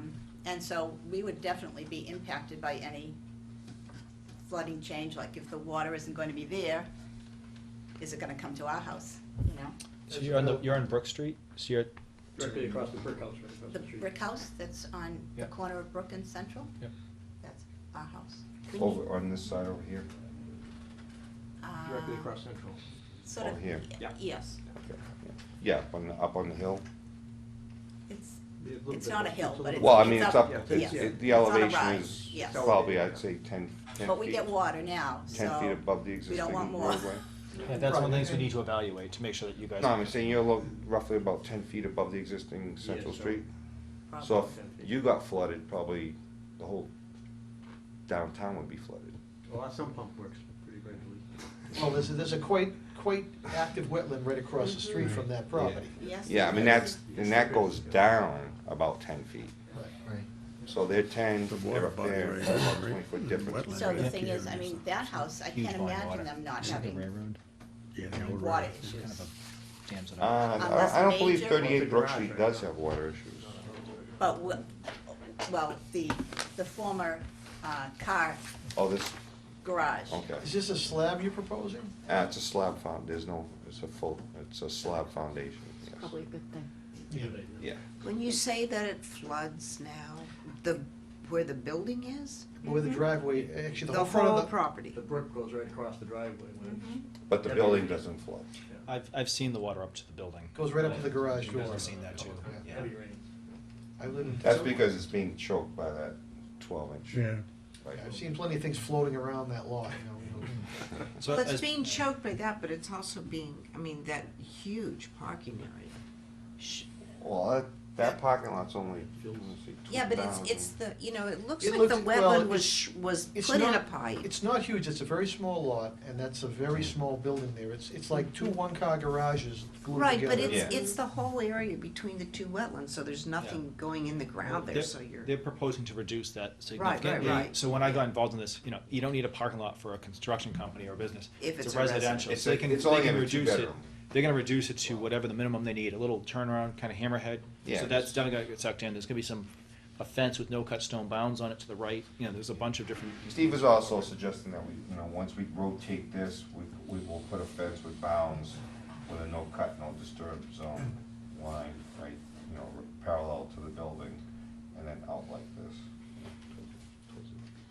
But we're getting hydrology numbers to work out what effect the pipe would have. Well, Am I that's- right? Oh, that would be I in would- the pipe design. That has to be Right, included. okay. So we can have a look at that and determine what effect that will What, the have. point of tonight's meeting is more to introduce some of the ideas. Again, you don't have a plan to look at because we didn't have enough time to get Again, that I'll throw drafted this up. out to the commission, is this something we wanna have normally for septic we won't, but, since this is, really beyond a septic, do we wanna have a third-party review of this particular parcel, because it does have some unique features in terms of resources and flooding Well, and. what I could suggest is, maybe let's look at the next round of it and just see what's proposed and take it from there, because if the one that comes in, again, we can look at that driveway, if it's half the size, we can kind of say this is reasonable. The Board of Health is treating this as a replacement. I can question that, some of the stuff, I don't want to get into that. The Board of Health approved it as a replacement, so I think, that being said, if they make all the changes that we have seen here, I think we can probably pass on a review, given all of these things. I've checked out the wetland line, it is what it is, it's so close. So I'm not concerned with the wetland line, I'm concerned with trying to resolve the flooding issue. Yeah, I see that as almost like an engineering review, if they can show the Well, numbers that I support it. did think I heard myself say something about a hydrology study. Yeah, That's- and they will be presenting that. Yeah. My recommendation is let's look at the plan, look at the hydrological study, and kind of evaluate, and maybe next time figure out, if there's a need for that. I mean, shame on This us. is if a little we- unusual. Shame on us if we approve a repair or not, and put a house where one really never existed, a livable house, and the water floods right up to the front door. I mean, is poor design. That's poor why I engineering asked them for the design. meeting to discuss that, because I've seen the water in that structure multiple times in the 10 years that I've been working here. They agree that it would be really good to have that resolved, which is. Well, that would probably gonna protect his, you know, if he's gonna, you know. That probably if he's gonna contributed to some of the falling invest down money of the into initial this building building over there. with all the construction, he's gonna wanna protect his interest also. So it's gonna be, it's Well, gonna be a win-win situation to protect the From having environment. done this for a couple, 2 or 3 years, usually when the owner sells the property, they're not too concerned about the longevity of the property once they're gone, so. So. Can I ask you what the vegetation is in the area behind the building and to the wetland? This is all just grass. It's all grass right up to the Grass. wetland? Yeah, there's a few, I show a tree here, a tree there, a tree there. And That's what it. about to It's the all wetland grass. on the, to the, It's all brush, like heavy brush, it's brush? yeah. Scrub, Scrub. scrub brush. Nothing probably. Nothing in big caliper, or any big oaks, or, there's a few pines down here, along here, and that's about it. But basically, it's just all overgrown grass and just brush. I mean, because in that Show area, the trees that exist. I mean, on so it. do you know, well, my thought was that, at least it's not grass. And, you know, no cut, no disturb a lot of times doesn't generate the best, thing for absorbing water to protect the wetlands. So, you know, looking at the species that's there, maybe they could introduce some that are more functioning. Well, like I said, we're decreasing the impervious pavement. No, We're I gonna do some know, it's probably just, roof I was drains, just making a suggestion yeah. that, you know, to look at that vegetation, that they might be able to introduce something that would actually help when the water's running, to absorb more water. In and addition keep to it- the other things that they're doing to Yeah. make the situation better. Yeah, Yep. yeah, just a suggestion. Well, I'm happy with kind of the fact that you've been working Yeah. with this, and, I'd like to see the new plan and the hydrology study that you mentioned, with the effect of the pipe. Yes. Well, I'd be interested in seeing the next rendition of the plan, because. Yes. Oh, that's why I say I would probably need a month for design work. It's, So our next I meeting, couldn't do it within 2 weeks, it would have to be a month. so our next meeting is on the 19th. Of February. So is. Would you be ready by then? Yeah, that would. That's okay. Yeah. The board, you mentioned earlier the Board of Health recommended a Presby or another type of system? No, they recommended, once we tie into the existing system now, that once it's used for 6 months, that they want a new Title V inspection to make sure it passes. It's not flooding, because Bless you. it's not being used right now, so they want, once it's being used, they want to have it retested, a Title V inspection.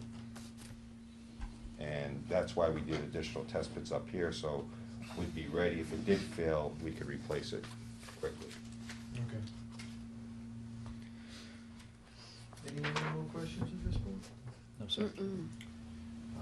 Any more questions from the butters? Sir? I'd just like to comment in a positive way, it'd be nice to see it turn into a nice residence. Yes. I've been looking at that garage for 30 years. It'd be a positive addition, I think. as you Absolutely, your values would go Yeah, up. if it can be done. Yeah. But the flooding issue is clearly. Yeah, we'll try to work with some of the issues. Would you be doing the hydrology study yourself, or is No, it someone else? that'd be Stan Bigelow. He's Yeah, my I mean, associate. even if we could, if it's not 100% complete at the next time, if we could get some idea of the acreage that's coming in, because it looks like there's a lot of acreage coming in from the left Oh, side. from here also, yeah. And others, just to Oh, get that a all- sense of how critical that whole area Oh, is. yeah. you The know? watershed, they'll Yeah, go out as far as the total watershed. They'll do yeah. pre and post. Yeah. Pre and post. And if the water actually is frequently at the building, instead of making a slab on the ground, could be elevated a couple feet and leave something gravel underneath it. I mean, so, I think if they can, Just down Your Plum Island. constraint would be the road. yeah, build it up. Well, that's basically what I'm saying, build it up, so the, Well, like we do down in Louisiana. so I think you have enough, you have a Yeah. good amount of things that you need to figure out on this one. And you Well, think the our meeting 19th, was very productive. that doesn't usually happen, but just kidding. It's very unusual. So, Glad you came to see Steve. February 19th at 7:30, if that works for everybody. Mr. Chairman, I'd like to propose a motion to continue 175 Central Street, GCC 2014-25, and we need to February 19th at, did you say 7:45? 7:30, please. 7:30. And the DEP number is 161797. 797. Do we have a second for the motion? Second. A second for the motion to continue 175 Central Street, GCC 2014-25, to February 19th at 7:30. Is there any further discussion? All in favor? Aye. All opposed, all abstaining. Thank you for your time. Thank you. Have a good night. Have a good night. Thank you. All right, let's see, I would like to- two more. So that doesn't look at the wetlands from directly across the street that are. Okay. Thank you. Okay, it being on or after 7:45, I'm going to open up a new notice of intent for 304 Central Street, GCC 2014-26. That's the construction of a 38 by 58-foot barn. If I could have the applicant in or consultant, and if you could identify yourself for the record, please. My name is James Motzkin, and I'm the owner of 304 Central Street. Good evening, Attorney Brian Cassidy representing the applicant. Have a seat, gentlemen. I'm Bill Manuel, Wetlands and Land Management.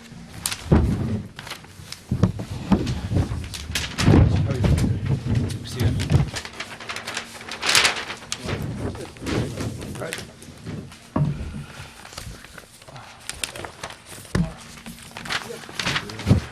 I get yelled at. Thank you very much, sir. So when you guys do that, I get yelled at. Come on, Matt. You missed it.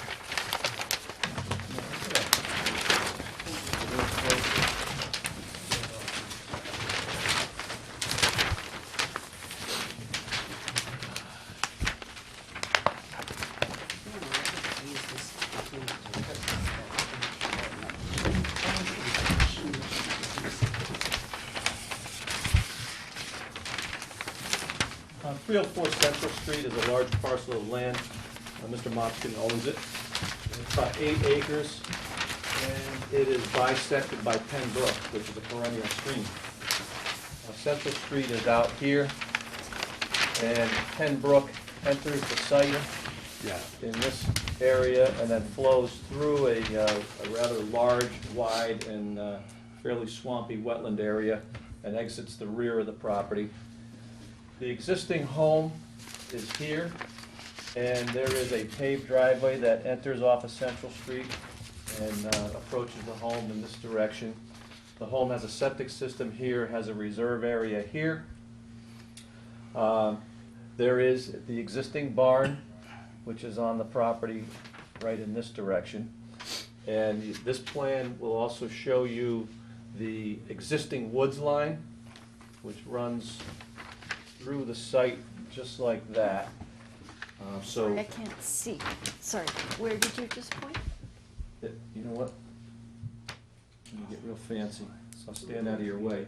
It runs through the site Oh, I see. just like that. The scallop line Mm-hmm. is the edge of woods, and it's lawn up to the edge of woods here. So we are dealing with bordering vegetated wetlands.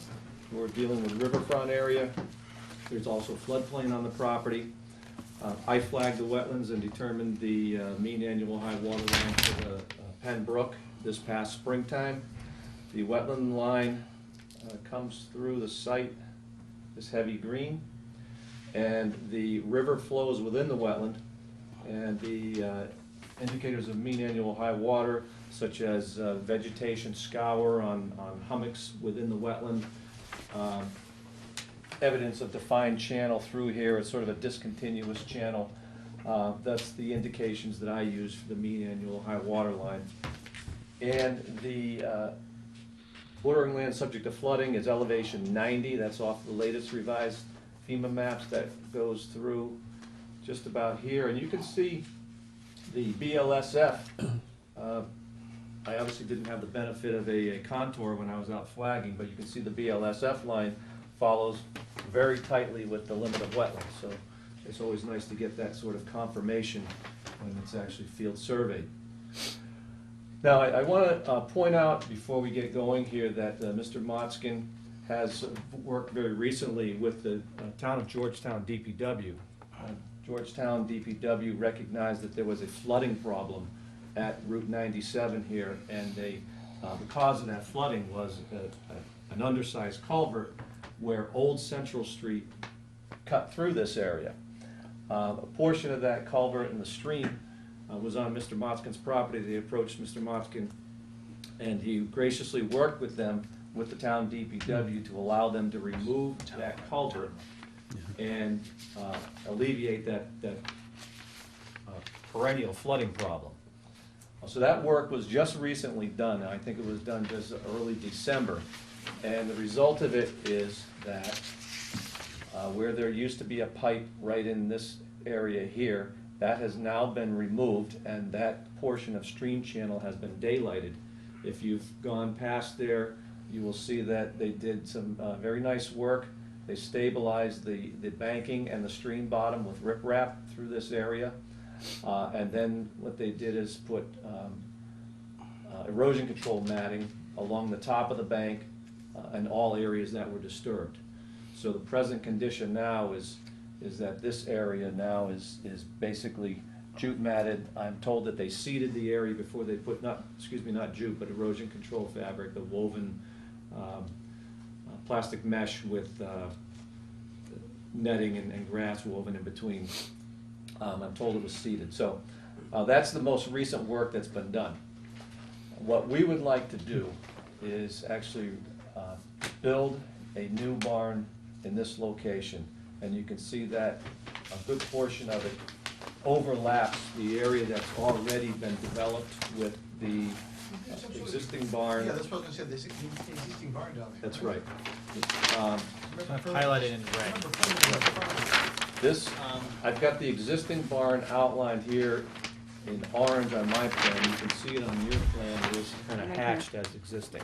I just want to correct some real quick before we get too confused. So Carl, the permitted barn that we permitted is to the right of the house? This is an older post barn, like. This was the original one, that barn was there before this other was permitted. Correct. I approved this. Yeah. This was a large new, property. I just want to clarify, because I keep hearing new, and just to clarify what was there and what wasn't. This, the one that is being proposed to be removed is a 1770 old post beam construction barn. No, it's 1770, the historic folks, I'm sure they're That's why probably. we have a whole bunch of friendly historic folk in the crowd. And I will point out that there has been discussions between the owner and the Historic Society. The owner has graciously offered to donate that structure if the Historic Society is willing to come and take it down and cart it away. Hopefully everything falls into place. I know there's money, funding issues and all, but hopefully everything falls into place and Historic Society gets a barn to put up somewhere else in the town of Georgetown. So basically the project at hand is to remove that barn and also construct this new barn here with an associated driveway in this location right here. And you can see that work falls within the buffer zone of the wetlands and falls within the riverfront. Fortunately, it is outside of any land subject to coastal storm flowage. The engineer is Moore and Cameron Group, and they have looked at the site very carefully and have done an engineering hydrologic study so that we compensate for the additional roof area for the project. They have designed a infiltration / retention basin in this location here, which would accept all of the roof runoff from the new structure. Even though this is a single-family house lot and this is accessory to it, we're not bound to do that by the DEP standards.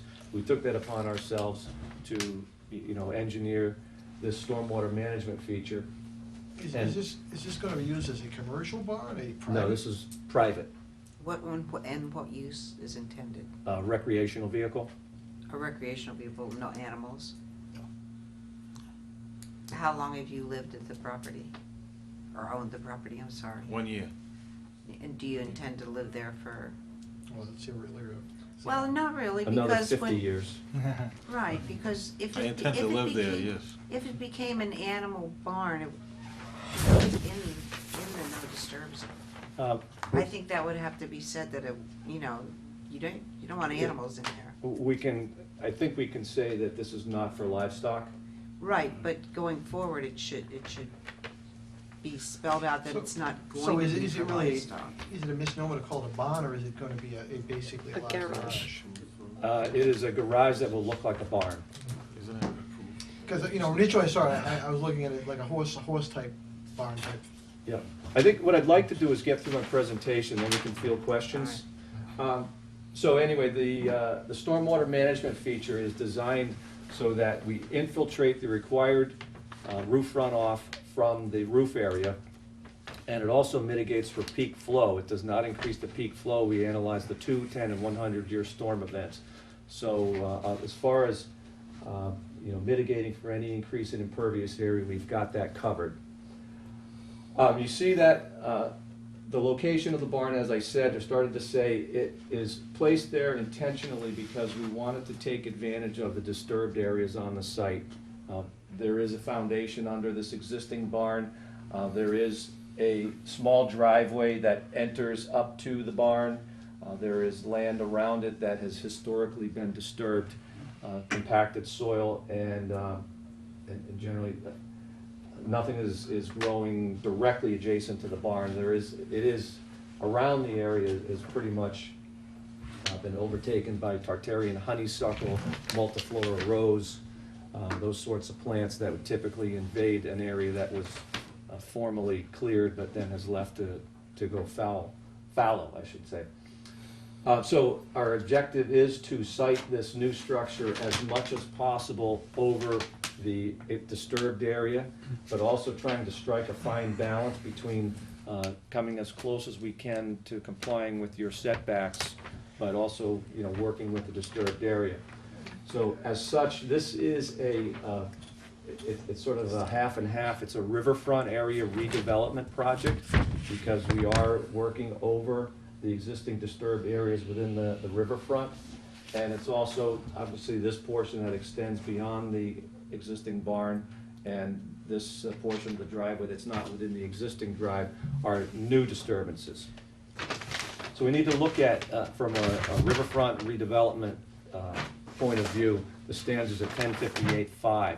And there are, I think, 5 criteria that are, that an applicant has to meet in order to be a redevelopment. And they basically, I discussed this in detail in my written narrative, but to paraphrase it here, we need to improve the site, number 1.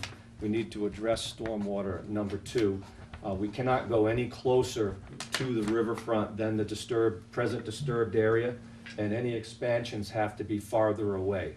And we meet that on all counts.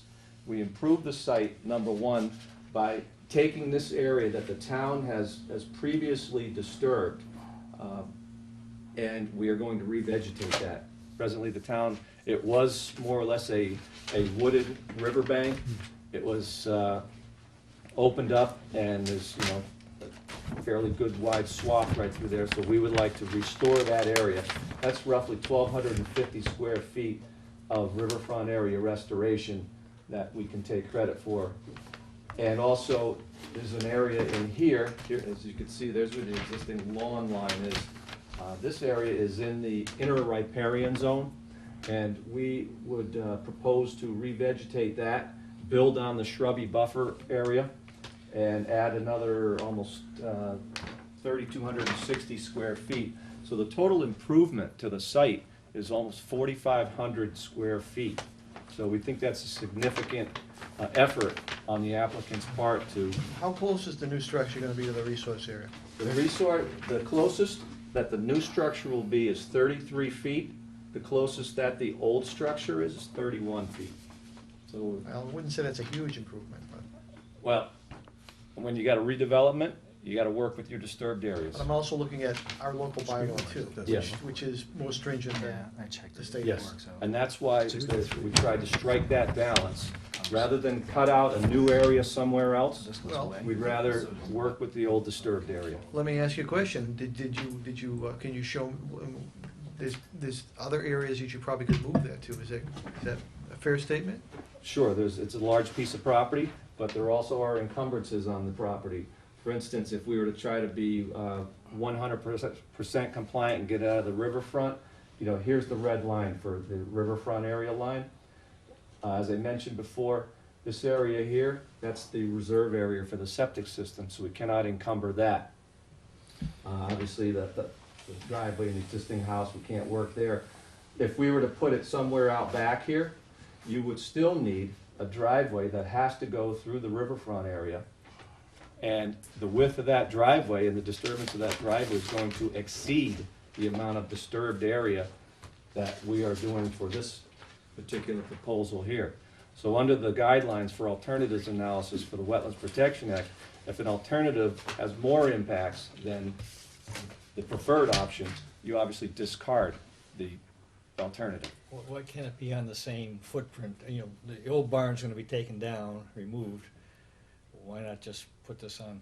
We could have moved that, we could have aligned this wall of the barn to this wall of the existing barn, but again, we're trying to strike a balance there. If you were to say you should move that this way, then our number of increase in impervious area would decrease.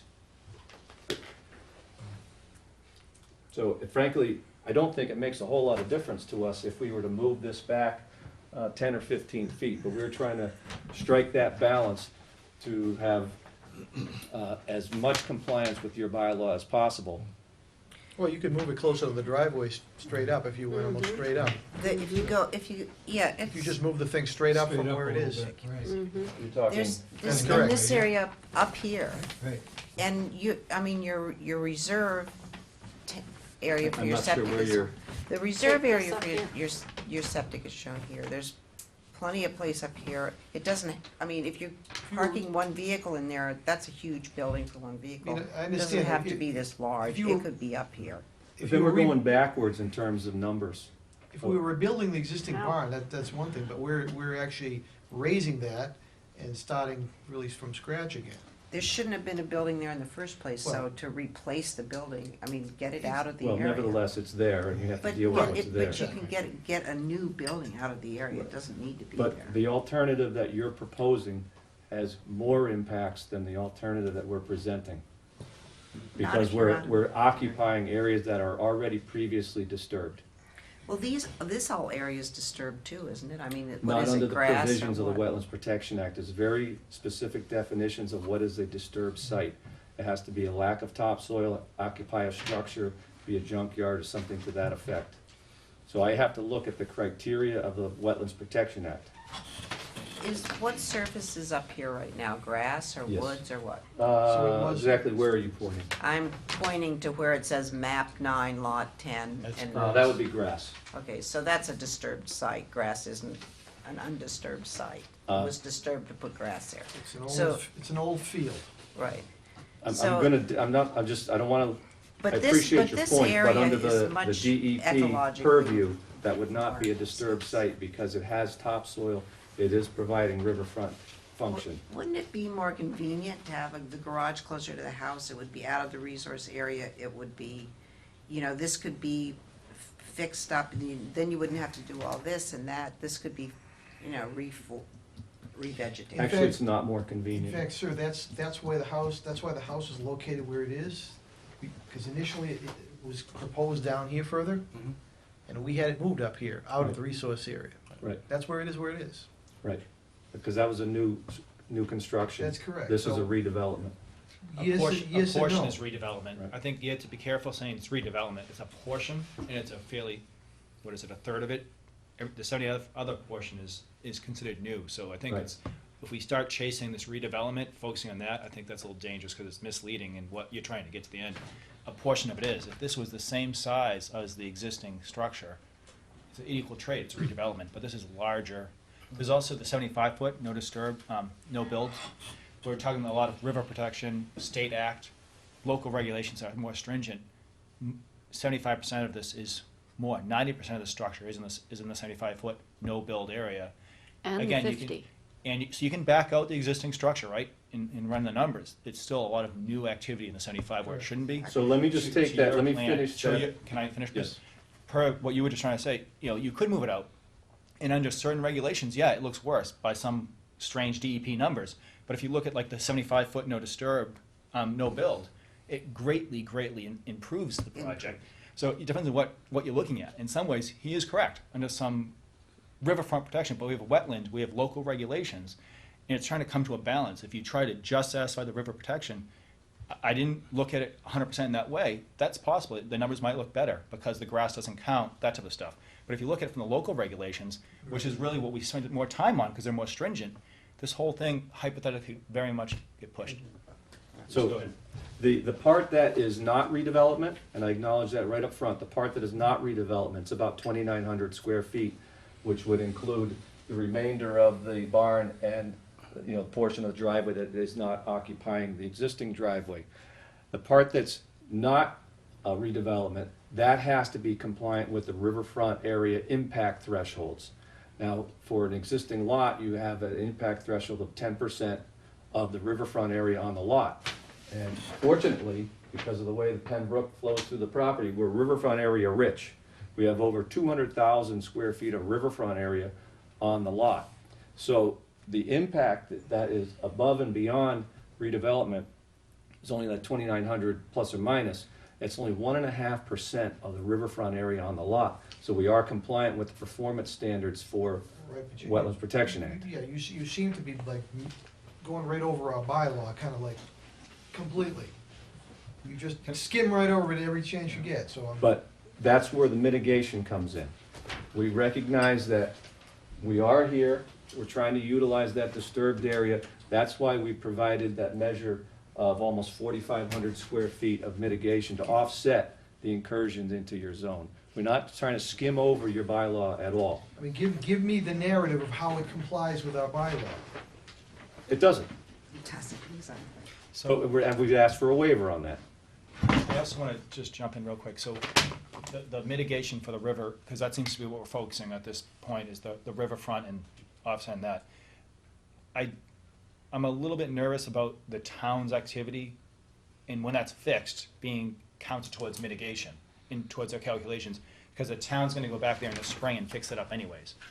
So the mitigation they're supposed to be offering is really above and beyond, because that's going to get fixed. It's kind of, you can't double dip, because it's already going to get fixed, if that's helping their numbers.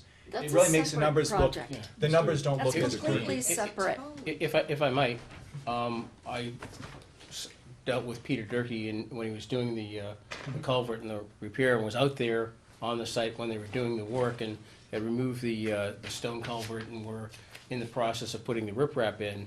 And maybe something has changed, but what I was told at that time by Peter was they're putting the I think he said jute mat, but the different kind of matting in there now, seating it, and that was the extent of what the town was doing.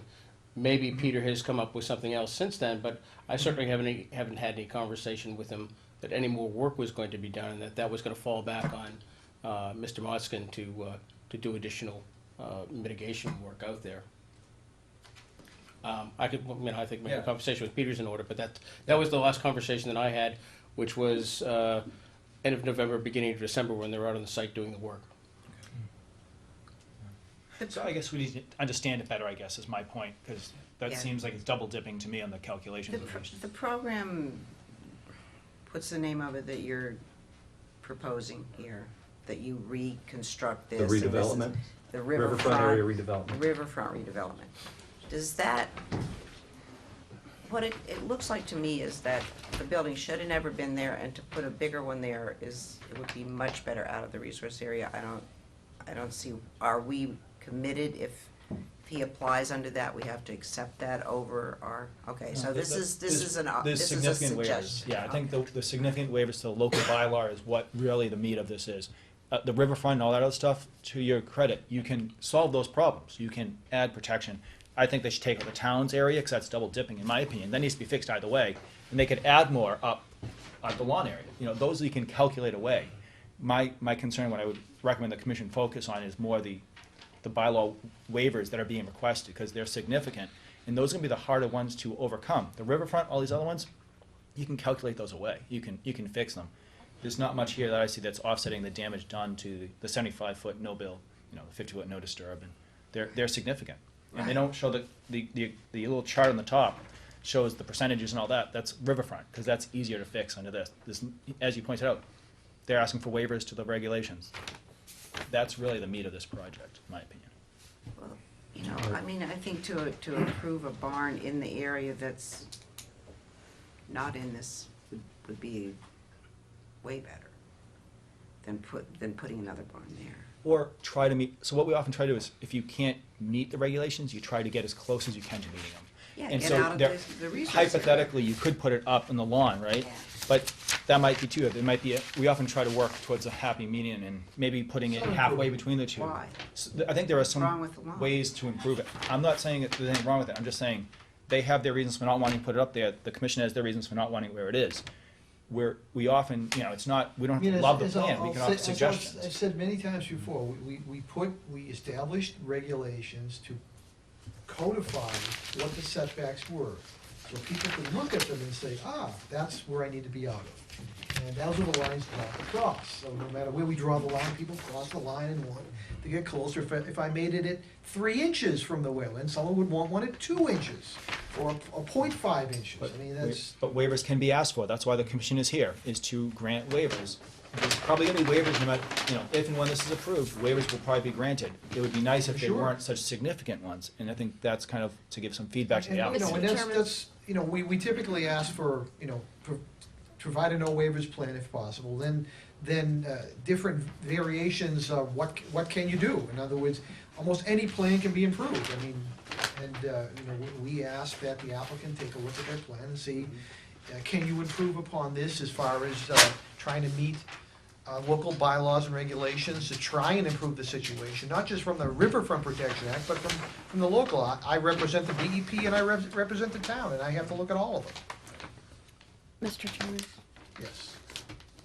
I would like to look at the site, and I know that we don't do that in the winter. No, you can, to evaluate, not to determine wetland Exactly. confirmation. Well, So I understand the layout of the river No, and that the was- wetlands. I'm more in thinking of where we might possibly move this barn to get it away from the resources. I'm a little concerned that, I see this note here that it's in the woods. So thinking about just moving it in its current position closer towards the driveway, cutting down woods, or Well- moving it to the lawn area. So I let me would go kinda back like to have a look. Yeah, I agree. Let me go back to the sidewalk concept. That was one commissioner's interpretation. The prior interpretation was, we typically don't do these sidewalks in the winter because a number of years ago, we used to do sidewalks in 3 and 4 feet of snow with snowshoes on. And it's rather hard to tell where things were. So we don't have that situation currently, but it's sometimes challenging. Right, if the commission were going to request a sidewalk, and I think at this point I would encourage it, I would hope that it could happen sooner. We're not gonna have any snowfall in the foreseeable week or so. And presently, you can go out and get a good feel for the lay of the land. Right, that's what I would like to do. There's also the septic reserve area was approved there, but it's just a line on grass. It could go over here, and then you'd have this whole space available. I mean, that's just a matter of approval at the I beg to town. differ with that. I mean, it was Oh, we just established got- there. Yeah, we just got one for another property I'm working on, and it's a line in the ground, so. You could retest to move that little line, but as it is right now, that's what's kind of approved by the Board of Health. Right. You could do additional testing if you were so Yeah, inclined. that could be moved, I mean. Yep. Well, I would hope that from a logistical standpoint, we have the existing infrastructure on the site, and yeah, you can say, I can also tear the house down and move it somewhere else, for the sake of this barn, but we're getting, some sort of negative returns, if you will. That is where the reserve area was tested out, and we, need to avoid that area, so, Okay. I think logistically, that's an area that would be off limits. But there are still options, to your point, there are still options up there that could be, if they chose to look at it. I just did a quick piece of paper. There's room up there to put it, even with the septic system where it is. It's 10 feet off, whatever it is, 15 feet off it. There are options that can be There's used. options. Right here. And also, the size of the building isn't, a gold standard. The size of the building is But that's to meet their needs. I mean, we can look at that and address it on a waiver. They're looking for waivers for the size of the building. It's tough to say, that's too big of a building. It meets the gentleman's needs. That's what he's proposing. He's asking for waivers. Again, one option we say is, can you reduce the size of it? And he might have a particular reason why it has to be that size. I think, again, asking us a great question, can you reduce the size of the building? They went back and say, no. Okay, can we move it away from the resources? Yeah, exactly. And also up here, it would be closer to the driveway, so there'd be much less pavement. Yeah, that was my first rendition. It had some other advantages. Keep in mind, the driveway is proposed to be pervious pavers, so it does help. Again, on paper, that's pervious. It's okay within the 75-foot. The building is really the big concern. And they're catching a lot of the top runoff, which is good also. One point, if I may, you asked about the size of the building. The size is specifically to fit the motor coach that goes in there. It's basically, some people may refer to it as a bus, but it's a motor coach. And the 30-foot by 58-foot size is what's required. The current barn basically has the same width. Now, this shows us 36 feet because there's a porch that's on the outside, closest to the driveway. That's what the architect has designed to make it aesthetically better, particularly for the neighbors, particularly Rick, who lives next door. And he would be the one that would see that side of the property. Theoretically, I mean, it would be less aesthetic, but that 6 feet could be possibly removed so that the width of the structure is the same width as the existing structure, 30 feet. And it can maybe move a little further away? The length of it is something that needs to be, just meets the need of what the motor coach requires. So that, as far as the size goes, it's basically, without the porch, it's an additional 600 square feet. So we're talking an increase in size, but the existing barn is 1,140 square feet, so it's a pretty large structure. And again, as Bill pointed out, the idea here is to try not to make any more disturbance of the property as possible.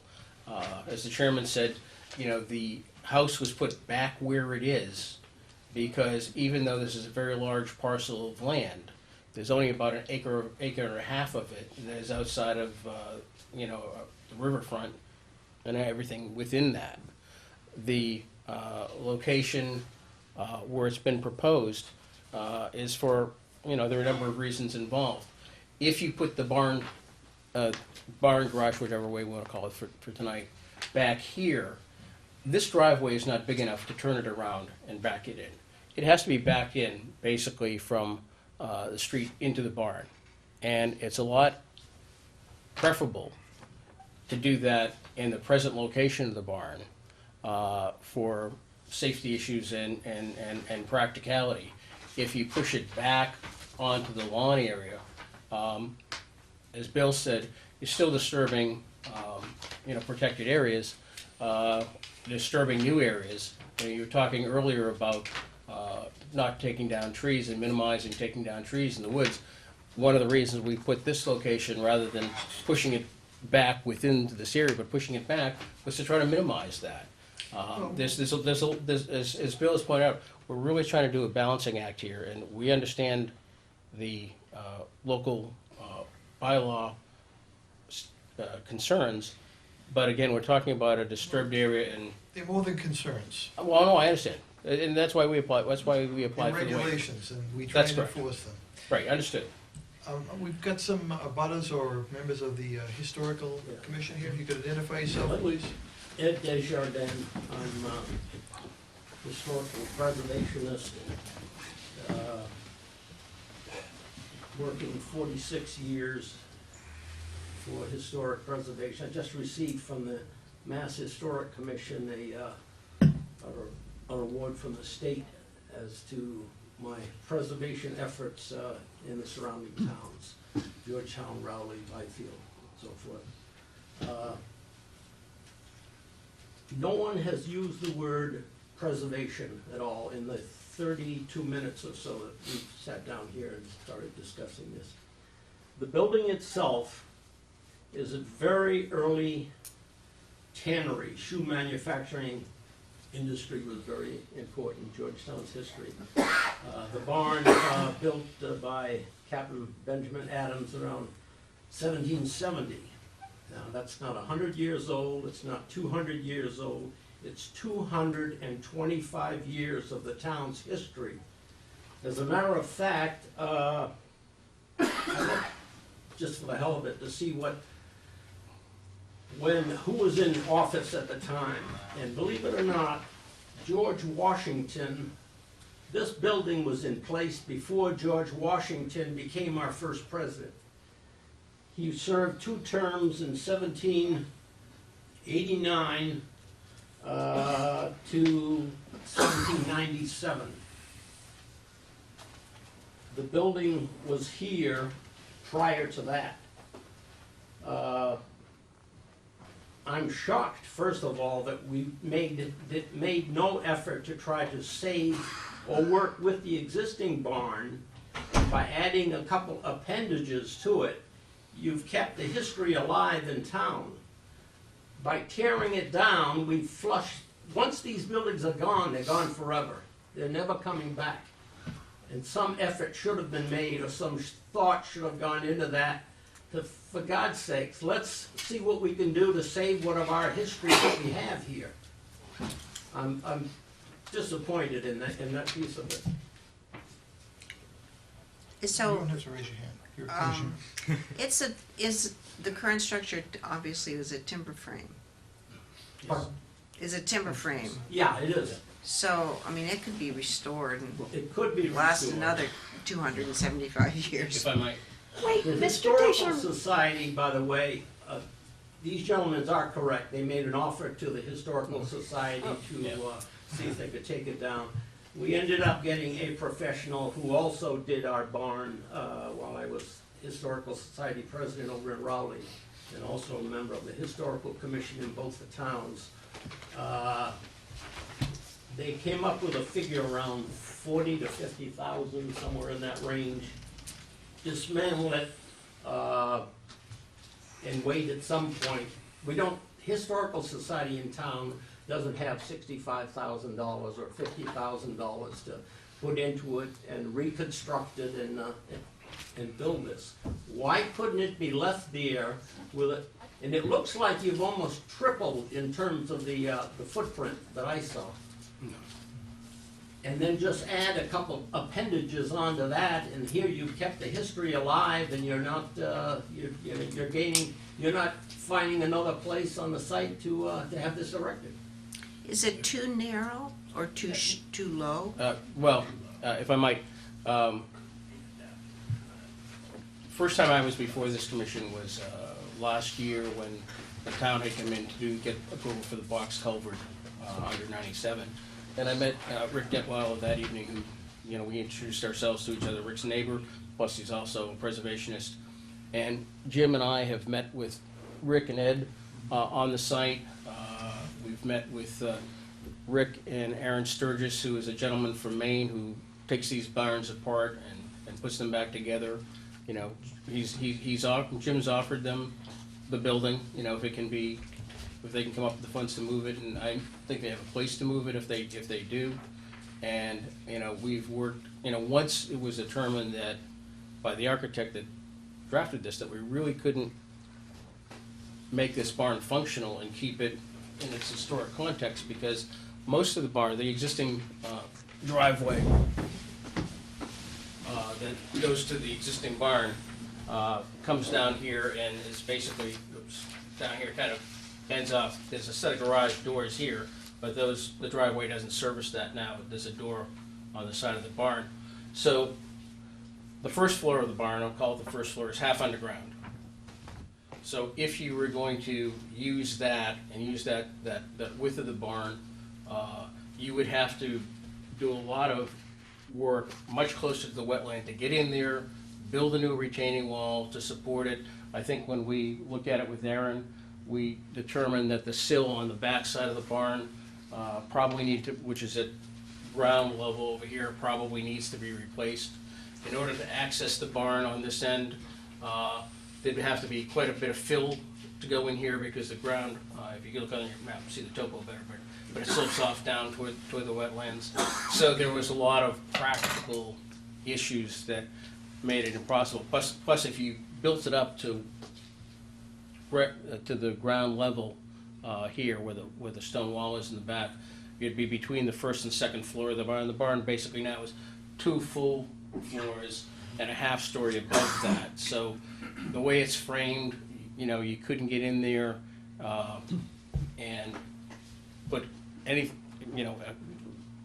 in there without taking the whole thing apart and rebuilding it, doing a lot more work in the wetland to put in a proper foundation to support the barn and putting in fill. So that's why fairly early on in the process in dealing with Rick in particular, we said, you know, that's not going to fly in terms of So to being this said, point- but we'll give you the barn if you can To this point, take it. what kind of construction are we talking about in this proposed new facility? Is this going to be you said it's gonna look like a barn, it's going to be a metal building? No, it's going to be a wood-sided building. I didn't bring the elevations with me tonight because we're talking about the footprint basically. But it's going to be, as it said in there, you know, the barn itself is 30 feet by 58 feet with a 6-foot wide Similar architecture to the house. porch on this side. Basically similar architecture to what the house is now. 24 feet high from grade, which is lower than what the height of the existing barn is. And by moving it back this way, it minimizes the amount of, it probably eliminates the amount of fill. From my perspective, I mean, Put it on basically on a slab. if we're repairing an existing property, I look upon that as a repair versus, I look upon this as really a new construction. They're talking about taking it down, destroying the original building, and constructing a new building. They're not repairing That's correct. anything. They're not repairing anything. Can you tell me what your plan is for the barn if the Historical Society decides they don't have the money to purchase it? Or you are just going to tear it down? There have been a couple, you know, Rick and I have exchanged emails over the last week or so. You know, they've requested some of the material inside.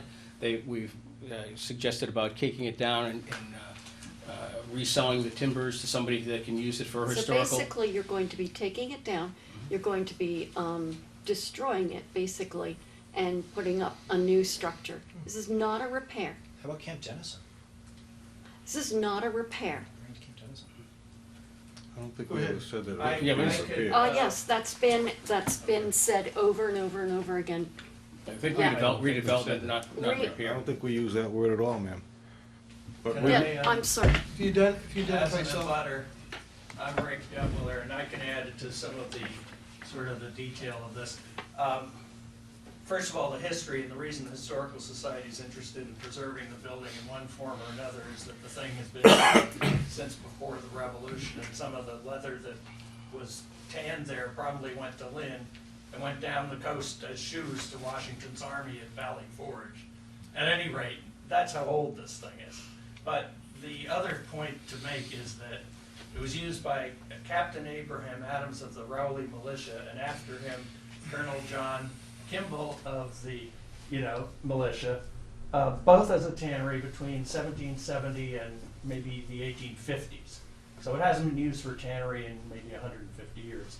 But what is significant is the framing, and Aaron Sturgis with his quote, which I can give you copies of that if you need it, is talking about how really it is a unique industrial little building and it's worth saving in one form or another. Now, the first priority, as I also explained, is ideally to preserve a historic building of that type on its site. Now, if that proves to be unfeasible and it doesn't look like you can park an RV in it, then it becomes, you'd like second best to relocate the entire building to some historic entity like the Historical Society, which needs a barn. Their barn was destroyed years ago. We have photos of it. But it would be in that approximate location. The trouble is finding the, godparent funding that can afford to do this, and I've put feelers out to everybody I can think of. And we are looking for the time to be able to do that.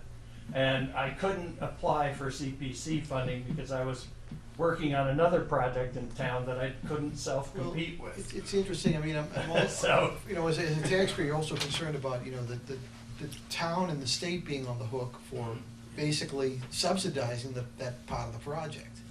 I mean, the CPC funds come from the state Yeah. taxes, and local taxes from real estate taxes. Those are our money, so. Right.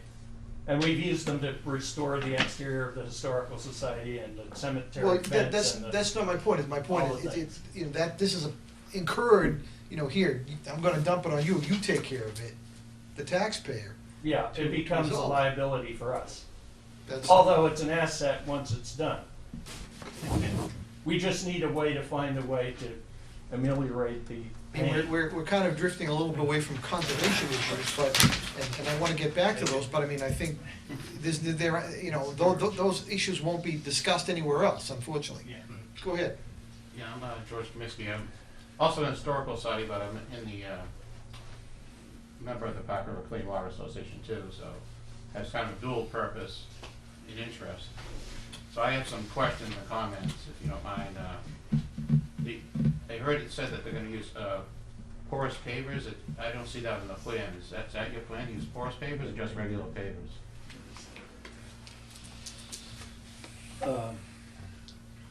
The drive? Permeable. I didn't know that it was going to be a porous paver. No. Paver stone. Permeable, he says, again. Will it be?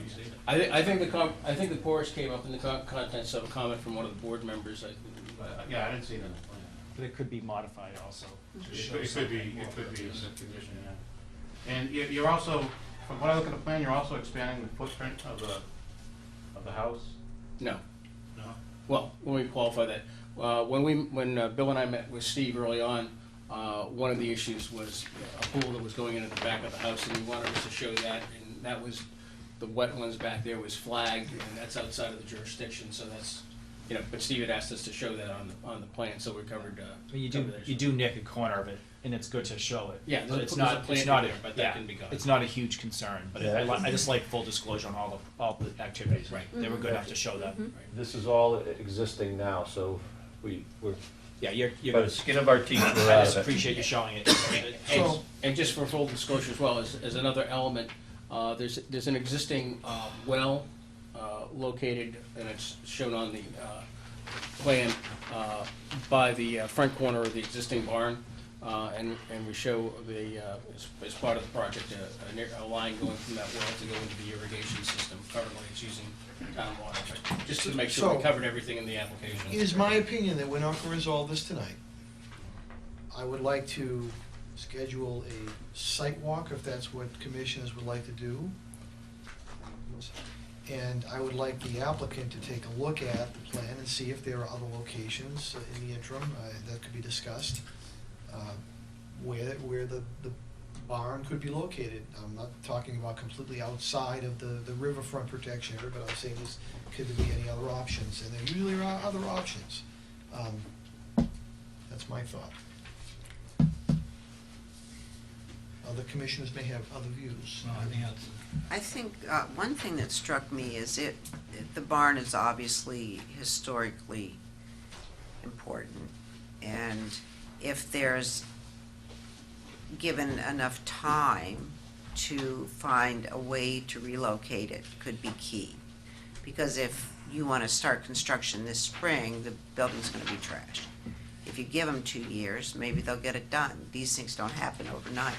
And if it's a valuable building, I don't know. And just- if we talk about mitigation for waivers, maybe the applicant might look at something like that, if relocation is something that is deemed as a potential solution.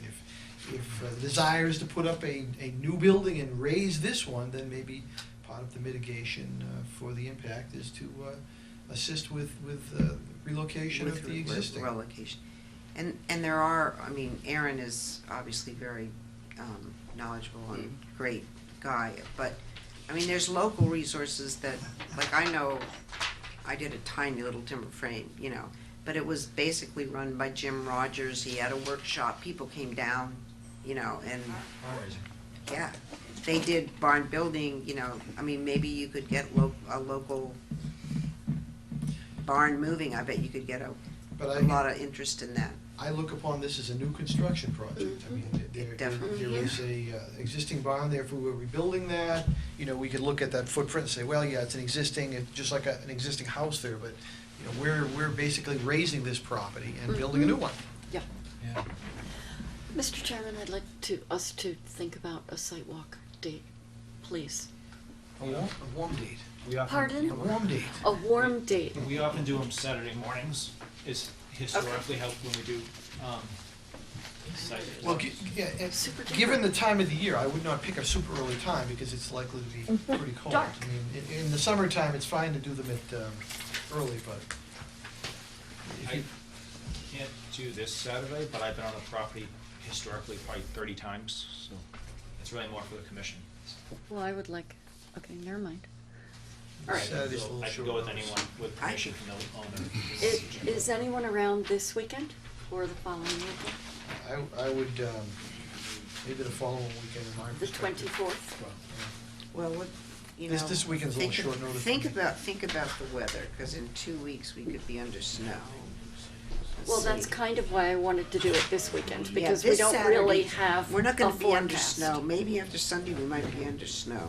Well, I have plans this Saturday morning, unfortunately. Oh, okay. Then let's not do it this Saturday morning. What about, can you come out on Monday? No, I have this thing called work. It's Martin Luther King Day. I have this thing dude. called work. You have to work? I've never had Carl. Martin Luther King Day off of my You life. haven't? What do you work in New Hampshire? All right. No, I work in private industry. All right. We've got something in common. How about Sunday? Just trying to avoid the snow, but I'm happy to go out the 24th, and then we can reschedule if it's snowy. What do you think? I think that's probably the way to go. The Saturday. 24th? Yeah, Okay. I think I can What make that time work. do you think would you like to go out on a Saturday morning? 9? Is that time enough to get coffee in you? 9:30. 9:30? Mr. Chairman, I'd like to propose that we hold a site walk at 304 Central Street at 9:30 a.m. on Saturday, January 24th. Is there a second? I second it. We have a motion, and it's been seconded to do a site walk at 304 Central Street at 9:30 a.m., January 24th, 2015. The newest commissioner has to bring the coffee. That's, yeah, that's right. I won't be able to make that one, but that's. You can't? No. I can go with you if it's okay with the applicant another time. And, It'll have to be this next and week. we tip, I'm sorry. and I would Andrew, ask, can you come? and I would ask the applicant, and he doesn't have to do this, sometimes the abutters or other interested parties want to come on site walks too. It's up to the applicant to say yes or no, but. I think the concern is liability, and I know. And you don't- I know you guys are covered, I'm not so much sure about the butters. And all we talked about. that's correct, and that's That's why we ask. I know Rick has been on before. I've seen it, so Yeah. I'm familiar. Yeah, and I don't think there were any other buddies here this evening that, I don't think. I throw that out as. No, I we understand, We often do. yeah. It's road, it's, you know, if it's pretty uneven land and, you know, if it's slippery because of the day, you know, I Okay. prefer not. That's fine. Fairly common, Yeah. so. 304 Central Street.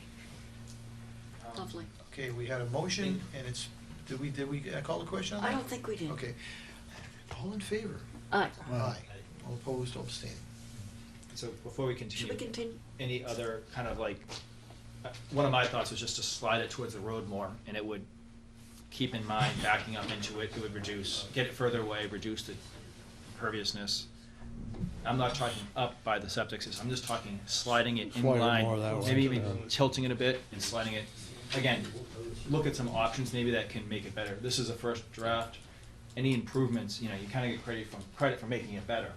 You know, it might not be ideal, but if it helps this process, because from a regulatory standpoint and being here 10 years and seeing what projects pass and what don't pass, similar projects do not typically do very well, like with this layout, when you're talking the percentage of area, 75-foot buffer. In the end, I'd recommend, not favorably. The commission can vote any way they want, but kind of on precedence of other similar projects, this is really a tough sell. We're not voting on it tonight, but I'm just kind of saying, help us kind of see if we can find a happy middle ground. Might not be by the septic system reserve, but try to make it better if When the possible. developer looked at the fact of trying to salvage what's there and build around it with a couple Well, yeah. additions, My layout, they might be able to keep that building there. Oh, okay. Like, so I kind of did a quick little sketch while we were sitting Okay, here, good. slid it up.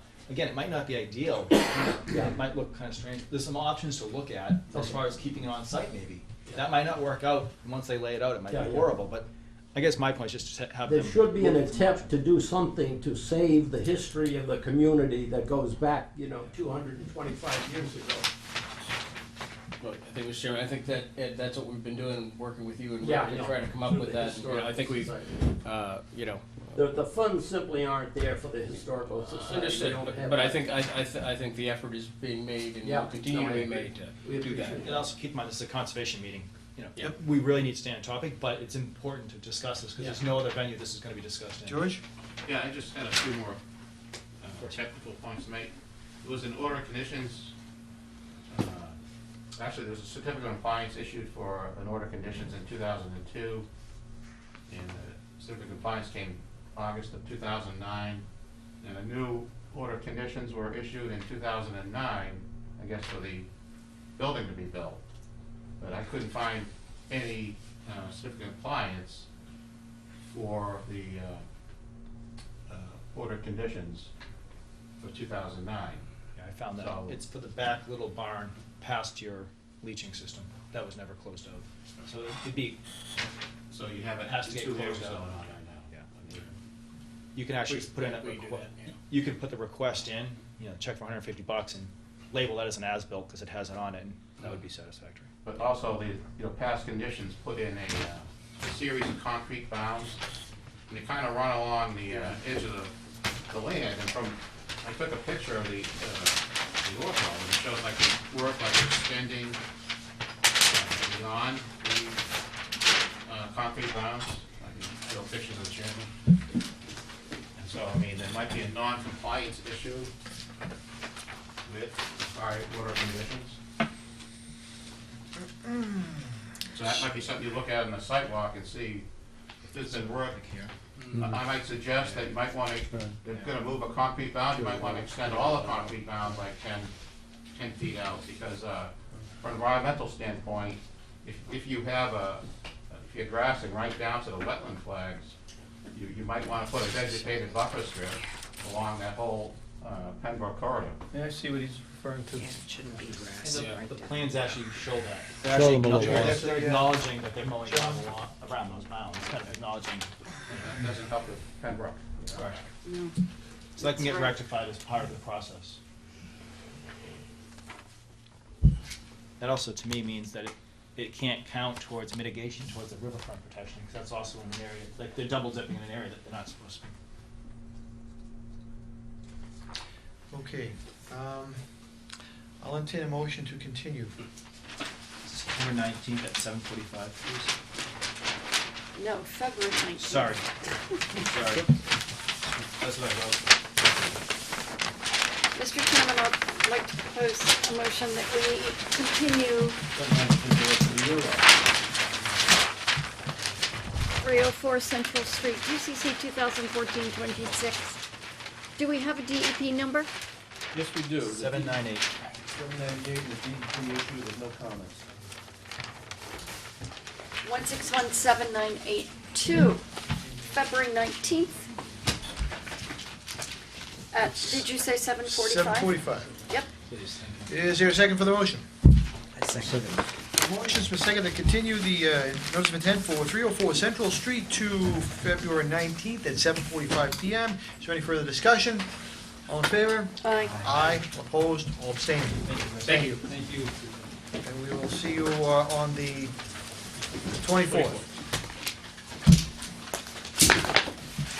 Not done yet? No, one more.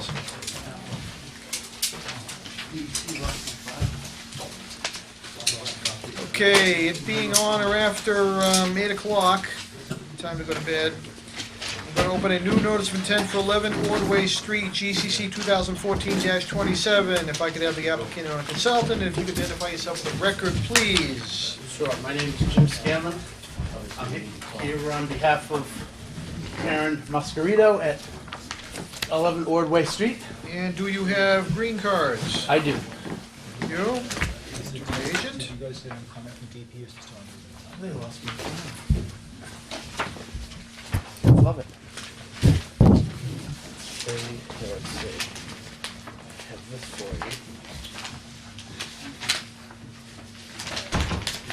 That's a certified by this. Sir. Those are the cards. You want the, Yeah. and I believe I have. So to get to the punchline, we can't close it out because the DEP hasn't commented back yet. But, so we can go through it real quick. Any comments, feedback? we'll They see issued on me the next this meeting. today. I saw it. I just got it Yeah, like I an hour called ago. them to see why I wasn't on their website, and they said they misplaced it or lost it. I just got this afternoon. They do have it, but never done much with it. This is, we're before you as part of a septic system upgrade. It's an existing 3-bedroom dwelling, shown here in brown. We have an existing septic system shown here in the pink. This is the septic tank and leach area. We do have wetlands shown up here in the blue. The 50-foot buffer zone and the 100-foot buffer zone are shown. What we're proposing to do is reuse the existing septic tank if it's found to be watertight and structurally sound. We're going to connect a pump chamber to it, shown here in green, pump up to a leaching field, 24 by 28 stone and pipe leaching field in the front yard. As you can see, the pump chamber, the force main, a portion of this leaching field, as well as some grading, are within the 100-foot buffer zone. All work proposed is outside of the 50-foot buffer zone, with the exception of the abandonment of the leach pit. Where's the 50 on that? Is that right? It's this one right Right, here. that's what I thought it was. Yeah. It's a tight lock. And then I'm showing the siltation barrier in red. Is the system currently in failure? System is currently in failure. Board of Health has approved it? Board of Health has approved it, yes. Are you past the season, or are you going to get an exemption to redo it now? No, we have to wait until April. So no rush in the next meeting, I guess is my point. They're just trying to find a way of getting it done sooner, but Right. that's not going to delay you. No, they do have a buyer, and we do have to, have all approvals in order for them You don't have to actually. to do the closing, but the installation. Yeah. Because they have a buyer and they're trying to meet at, certain dates down the road. We don't want to put it off the approval too long if we don't have to. The installation money would be put into escrow, is my understanding, and the installation would occur after April. You been out to the site, Steve? I have, yeah. And it's right where the old one was? No, the old system is shown here in pink. We're far, further from the wetlands. Oh, okay. It wasn't a leach field, it was tanks. No, it was a septic tank and a leach pit.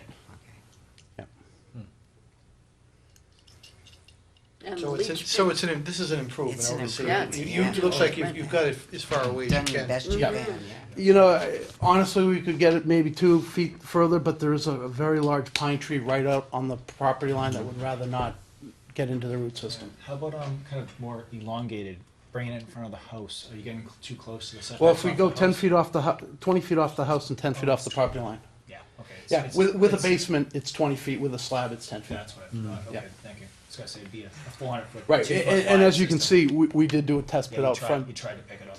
To Yep. see what we could do. But when we got out there and actually, you know how it is when you're out there in the yard, you don't know exactly where the property lines are, Now, unfortunately. when I said, is this in serious bad failure? In other words? It's not bubbling to grade. That's kind of where I'm going with it. Right, it failed a Title V inspection as part of a home sale process. It's just not up to code at this point. in Correct. time, Yeah. It's in, the existing system is in the groundwater, I believe, is what the failure.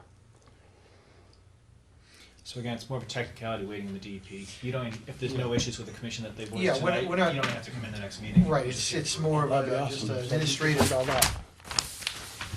means it's not particularly good, especially, I mean, if they have any concerns. Does any, well, does any commissioner have any concerns with this? I look upon this as an improvement. Yeah, it looks better than it is. Looks good.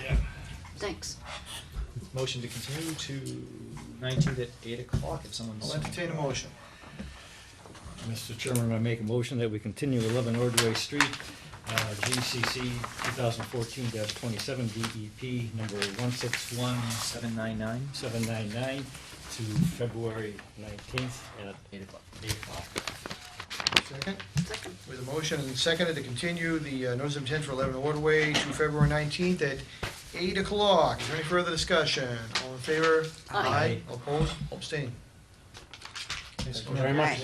We'll be Just in as touch. clear, my presence isn't, We'll talk. okay. Well, I want to make sure the DEP comments get in, and there's no issues with that. Sure. As So long as we there's no will be- serious DEP comments, Yeah. but I mean. Which there won't be for this. This is, Okay. just as a, really almost administrative, just, we need to get that number from them. So when that gets to me, we'll email, and I'll let you know if there's any issues that require you to come in, but. Sure. I- Okay. I very much doubt that's the case. I just know that the last three will be the first, the three before the next time. Yeah. I appreciate it. Thank you, sir. Have a great night. Thank you. So, Carl, we got some items to go over that we can probably hold off for a minute. I have someone in that is interested in getting on the Conservation Commission. And so, Really? Yeah, and just waited through Oh, this what, entire after thing. all that? So, that might explain why there's still some here. You might come up and introduce You wanna come yourself up? and Sure. say hi. So technically, we don't have an open position right now because our previous, the other commissioner hasn't resigned formally yet. But I'm trying to line things up, just since I have someone interested, and keep her on the hook before she runs away, get her signed might up do before. after this evening. Yeah. No, this is fascinating, actually. My name is Rachel Bancroft, and I just really am interested in all aspects of it. And all of it was fascinating, watching the wording and everything else that went into it was very fascinating. I wasn't asleep, so.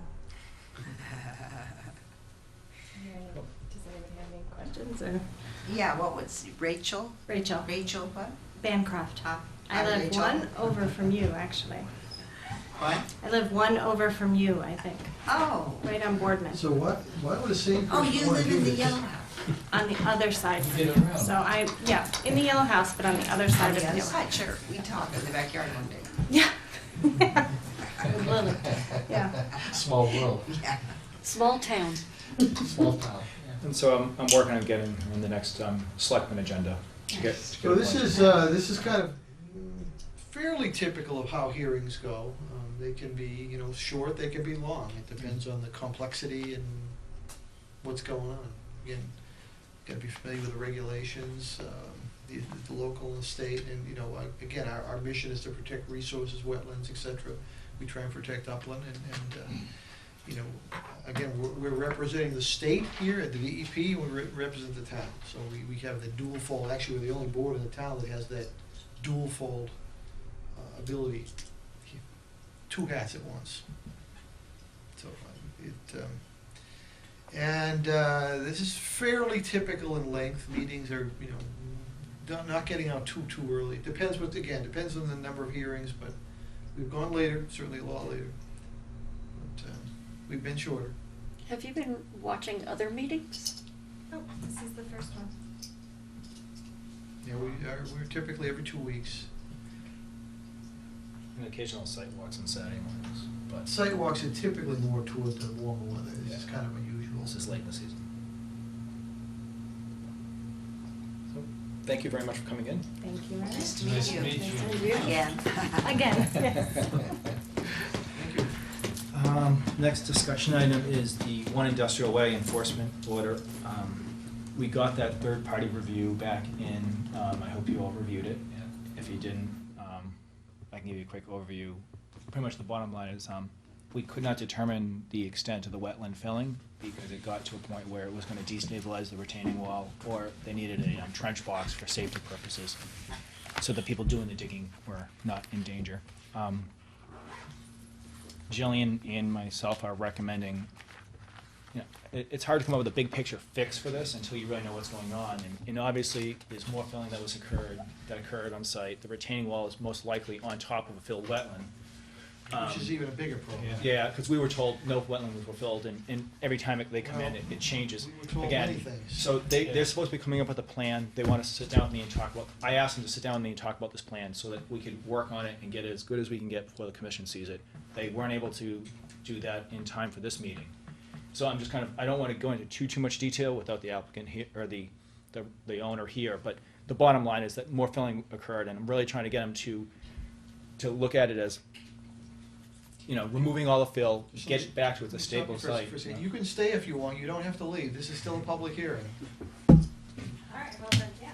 I wanna go home. This, you know, we're on TV, this is a public hearing, so. So, my recommendation is really to get them to remove the fill, all of it. Stabilize the bank, whatever that means, you Move know. the wall. Yeah, So exactly. we can Move the go under it. wall, Yeah. dig it out. Yep. Get it back to, so you find, okay, here's the edge of the wetland.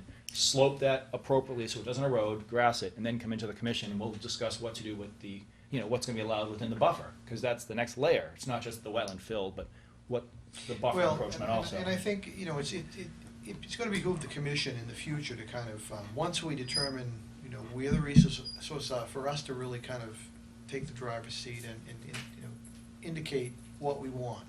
Otherwise, they're gonna come back and tell us what they wanna do. And this is an enforcement action, just remember that. I mean, we're trying to work with them cooperatively, but, you know, we need to kind of be in the driver's seat and make sure it gets done. But I mean, at this We're point, we going to- really don't know anything new, right? The wetlands haven't, the whole point of the third-party review is to figure out where that edge is. So in the past 2 months, no real, you know, we haven't found that line yet. We're still need more So information. were you digging in from the side under the wall? We didn't Or get were that you far. digging down in front of the wall? I actually asked that after the fact, though. Why did they didn't jump? So they went from the edge of the wetland up until the mini excavator pretty much hit the wall, and they didn't feel comfortable digging there because it would have Sure. undermined the wall. Yeah. Then they Yeah, went those next are to big- the those are wall, great. where it's long straightaway. And they were digging, and all of a sudden the trench was 10 feet deep. You're not sending anyone to a 10-foot No, hole they deep. were hole. actually finding hydric soils in there? Correct. So they're looking for hydric soils, and they're chasing that back, chasing it back, chasing it back. Next thing you know, this hole's huge. So, you know, they really need heavy equipment to pull it all back so that you can get a person walking along the So lower it slope. almost sounds like they're gonna have to remove the wall to make the determination.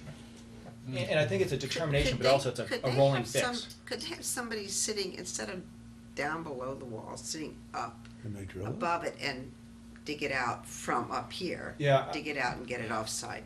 That was kind of what I That was would- asking, if you yeah, could do why- a core what's he mucking core around sample down or there? You take whatever. soil samples with core, I don't know if they Right. can core Yeah, it. I think part of it too Okay. is, in the end, the commission's gonna condition it, order that the fill be removed. So instead of coring and coming up with a plan, it's how about just go out there and as we remove it, we'll analyze it. Have a Yeah. wetland Well, scientist on that's site, true. And if they and just dig get f- something fixed versus more analyzing and determining what's actually going And on. if they do the digging from above, they don't further Yeah, all the work you know, will be it's done like- from above, yeah, 100%. Yeah, Yep, like yep, dig it yep. out from above and carry it So away. maybe they'll come back with a boring scenario and try to understand what was actually. Can't I we don't have an know. exciting one? Yeah, but again, I haven't met with them. They have not proposed anything. It's kind of been delayed because they weren't ready to meet with me, which I think there's been plenty of time, but that's not my call.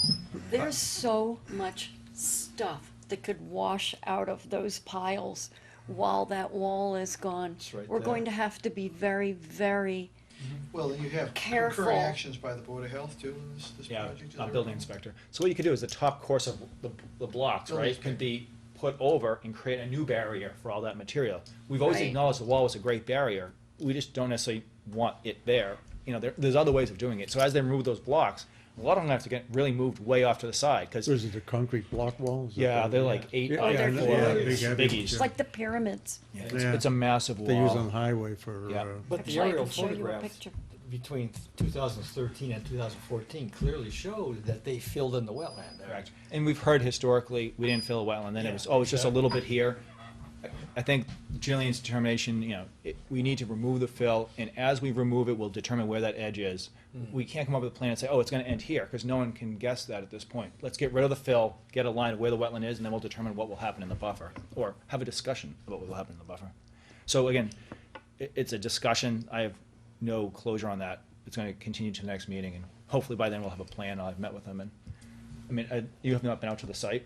This is probably a good one if you wanna go out with Yeah. me during the week and check it out. Yeah, I just 'cause went by if you it and I can't see it- figured I better not go. Yeah, deep into I the can get, site. I can get I'm approval sure it would- to Yeah, go in and- just as a point of fact, don't enter sites like that, especially. Just a drive-by, that's all. I've Drive-by is done. fine, but That's again, all I've you, done. in a public role, you have Yeah, to be careful of understand. just entering properties Yeah. without a Yeah. permission. So I'll talk to the applicant next week and maybe we can go out and do a, you know, Because it Yeah. could be take a half could hour. be a violation of Fourth Amendment, illegal searches. No, I kinda, I had a sense that that was it. Wow. Yeah. It's a lot of work. Was there, I'm really unfamiliar with this because it was done a while ago, right? This is what, Was, Oh, the wall? it's a very- was there ever a set of plans or notice of intent on it? Yeah, so there was an original notice of intent. It was approved to be constructed a very specific way. Yeah. And no COC was ever requested. It just, 20 years ago, that's how it works. They just go, okay. and they went, in my opinion, way, way, way beyond what they were beyond it. supposed to, including this wetland filled area. And they claim it was existing disturbed area. They have their arguments Yeah, for why the disturbed area couldn't, but it was disturbed. Now there's piles of dirt 200 feet high or whatever, 100 What feet high. do they do there? They recycle Asphalt? building material, concrete, Oh. asphalt, debris like that. So again, without the applicant here, I don't want to really hash this out too No, much. A just little give us overview just for an new update. commissioners and an update. But as I recall, that feeds into Whaler Brook Yeah, and Millbrook. yeah, it's got a big So- watershed. So the contaminants that could potentially come off of that site and enter those waterways, that's a serious consideration. Main culvert that goes under 95 right there? Yeah, it is. Yeah, just south of it? But it's coming towards us, not Yeah. away, so Right, it comes right. towards the site. Yeah. So I'll keep you guys up on that. Hopefully I'll have something to send you to look over before the next meeting. The town is, through the new stormwater regulations that are being kind of put on towns to enact, require a better erosion control bylaw. We have an existing erosion control And it's- bylaw. this will replace it. This will replace it, and to be honest, we have one. We've had one for a while, and this It's actually- commission is in charge of overseeing that. We are we have Yeah. been in charge of overseeing. But it's that. never really been acknowledged or used a lot, because it's very vague. There's no real, what do Well, we do? Actually, you know? it's vague, but it can be used very stringently. Correctly. Literally, any movement Yeah. of any soil would have to come before the commission. I know, it seems So there very has to be, encompassing. so there has to be a new one. So the planning board often takes on the role of writing some of these, and they're not writing it from scratch. There's a lot of templates Well, out there of other communities. I mean, I have the question, if this is really a commission action, Yeah. why are they doing it? Well, Right. Yeah, why are they doing I it? usually don't. What's this So about? you kind of, often departments, boards have an adversarial role. We work very well together. I would Do? prefer to see, well, they're gonna do all the heavy lifting. They're saving me writing it. They've given it to us. I forward it around. We can write this together. We're the board that's gonna be I mean, if in, we're enforcing it, it. I wanna They're have not some gonna role in write this writing independent of us. I already have my comments in. We're gonna, Okay. the commission as a group, I'm introducing this. This is not a done deal. This is, hey, everybody, take a look at this document, give me back your feedback, and we will change it to accommodate any concerns that we have. So don't think of it as them writing it, it's we're writing it as a town together, Okay. because we have to write this. Eventually, the commission will adopt and write regulations. So right now, we have the wetland protection bylaw that was town adopted. The commission wrote the regulations. This is the same thing. The town will adopt the bylaw, the commission will actually write kind of the working Yeah, Will document. this be I part of was- the bylaw then? This is gonna be It's a added on? subset of it, that the Subset commission of writes the and gets bylaw. approved, So, yeah. in other Alright. words, the existing bylaw will have to go before town meeting and have to be changed to this new Yeah. version. But I wanna have a role in this, We will. at this point too. I don't, want a situation where, here's your bylaw, you're stuck with it. And again, it has the potential to be a lot, it's work for me. I'm a full-time staff, that's why I'm here. One of my concerns is, for example, right now we have a meeting once a month, and it's a long meeting, and I know you guys are committed to coming here, but it's a lot of effort to, sit through these and pay attention to all this. If this takes on enough work, you guys are gonna have to review these. And if you have 3 or 4 of them a month, that means that it has to come before the commission. The commission most likely will have to vote on these projects. That might be a second meeting a month. I had the same thought. So That's- again, I don't mind the yeah. work at my end, Yeah. but what I'm trying to do is But that's streamline also- this to make it and as that's- gentle on you guys as possible. And that's Yeah. also where we can play a role, because again, Exactly. if We can cater it to if that. somebody else writes it, knowing that they're not the ones having the doing the heavy lifting. And so I don't know, at this point, we were really hoping to get this on the next town meeting. It's probably not gonna be done in time because of everything we just talked about and coordinating with other boards. I want to try to write this to make it as painless on the I mean, commission I as don't wanna have possible. this case, I've gotta have a hearing every time someone wants to put it in a mailbox. And so I think, I don't know what legally we can do, but my plan is to try to script this so legally you guys can authorize me to have some flexibility to approve permits within a certain guidelines. Yep. I don't know how much it has to go before you guys. Maybe it's just going for you guys. I do a review like a COC. I review it. I'm like, yep, this is fine. I give it to you to sign. If it's just a signing doc, that's one In thing. reality, on the existing, all those big projects we've done should have actually had a separate hearing Yeah. for this erosion control. Yeah, and I don't understand technically if we need to have a new hearing. All that has to be figured out. Worst case scenario, it could be another It could be, meeting. it could be a joint hearing, just like a hearing we have Correct. now is a And it's state one and a more- local hearing. And it's one more doc, so you Well- guys signed the local OOC, the state one, maybe there's an erosion control doc that you'll sign. That's right. I'm not trying to scare you, I don't know what it's gonna look like, but I'm opening this up for So, discussion. I so mean, you the guys can mechanism, comment. I would say would be to have, use the same hearing process, except on the larger projects, you have the additional forms based on the bylaw and say, Yeah. So apparently, if these there's, have to be addressed. these It are would be trying to nice. capture, oh, go ahead, sorry. It'd be nice to be able to have some input into it. We will. I mean, because We will. like, I was sitting there here tonight and twice I heard that the fabric that was used on the slopes for erosion control had plastic in it. It's like, what? Yeah, You know, I heard why? that too. It should be the last thing, you know, So, so. my interpretation of this bylaw, it's to capture projects, larger projects that do not go before the planning board or the conservation commission. So, we wouldn't be doubling up. So Turning Leaf, that was in here a few months ago, that would not have anything to do with the erosion control bylaw, because we address erosion control as part of our review already. Or you could talk about, say, in other words, New if you were projects. clearing upland forest, Mm-hmm. and you were gonna have, just like we had some Yeah. discussion, if you were clearing upland forest outside of the resource area, Yeah. yet now you were gonna have sheet runoff and erosion coming Right. down, impacting some other area, that would be, Yeah. you know, But I'll something be to honest, that. most of the large projects these days go before the planning board, go before the Concom. So I don't have an idea of how many projects this might be, because I honestly haven't reviewed it in that much detail. It might, if it's a small enough, we're gonna see a lot. If it's just taking the big stuff, there's not many big projects. And when there are, there's near wetland, and we pick them up anyways. So Right. this is just kind of letting you know what's coming, and I have more questions than answers, but you have the doc now. I'll re-forward it next week, just so now that you know what it is. You deleted it when I sent it the first time? I got it. Now you can actually review it. So, is there any, I mean, this seems to me like for the first time that it could actually have some regard for, you know, trees. I mean, you know, I think we it's, can tie in some of that. A lot of this is, it's truly soil being moved, but trees help hold it there. So when there's a huge clearing, it's all gonna come, the come tree, together. I mean, the trees do so much more than hold the soil. Right. I mean, No, they're but so You vital. gotta, you gotta work within the fabric of the rules, regulations, and law. You Yeah. can tie in this. We'll tie that in, definitely, But you but can't- we might not be able to tie in as much as I know what you're looking, Yeah, I We'll- know, but I think you it's know, bringing in that, the wetland bylaw, and incorporating all these together. Someone actually brought up the idea of doing a bylaw regarding trees in town, and I think Yeah. that's a great idea. yeah, Um, it really some needs to be regulation, done. because they're cutting trees down on the side of the road and Well, all these they're other supposed things. to have a town arborist. We have a tree warden, Peter Durkee is the part-time That's right, tree 'cause it warden. used to be But- Jack. But like But I agree. the 76 and 78 North Street, for example, the required drainage pits Yeah. resulted in 2 huge, beautiful sugar maples being cut down. Now tell me that sugar maple Yeah. wasn't a much better water resource than a stone gravel pit. So, You know, I it's like- think that I had a discussion with someone very recently about this, and we just have to adopt, write and adopt a tree bylaw. Guess who's most likely gonna be picking that up as another hat to wear, this Right, commission? right. Again, you can delegate a lot of the tasks to me, once we're up and running and we understand it. That's something that we can look as a board at producing a bylaw and getting it going for town meeting and.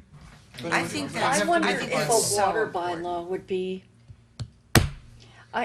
we've had so many cases of water becoming a problem Flooding. after large developments and development. Yeah. And we don't seem to have a Right. good grip on that.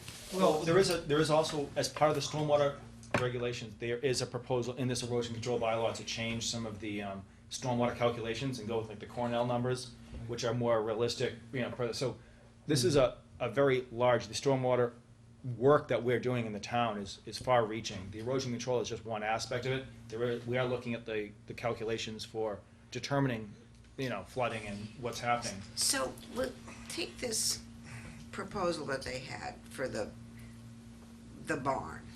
We can't talk about that It's a one. hearing. Oh, no, no, I mean, just for instance, Concept, a this is a concept, another concept, house a with concept. Well, trees. this Yep. is a concept, okay. Yep. In order to reduce the erosion from a roof, they dig a huge pit. Yeah. Fill it up with gravel. How many trees did they cut down to do that?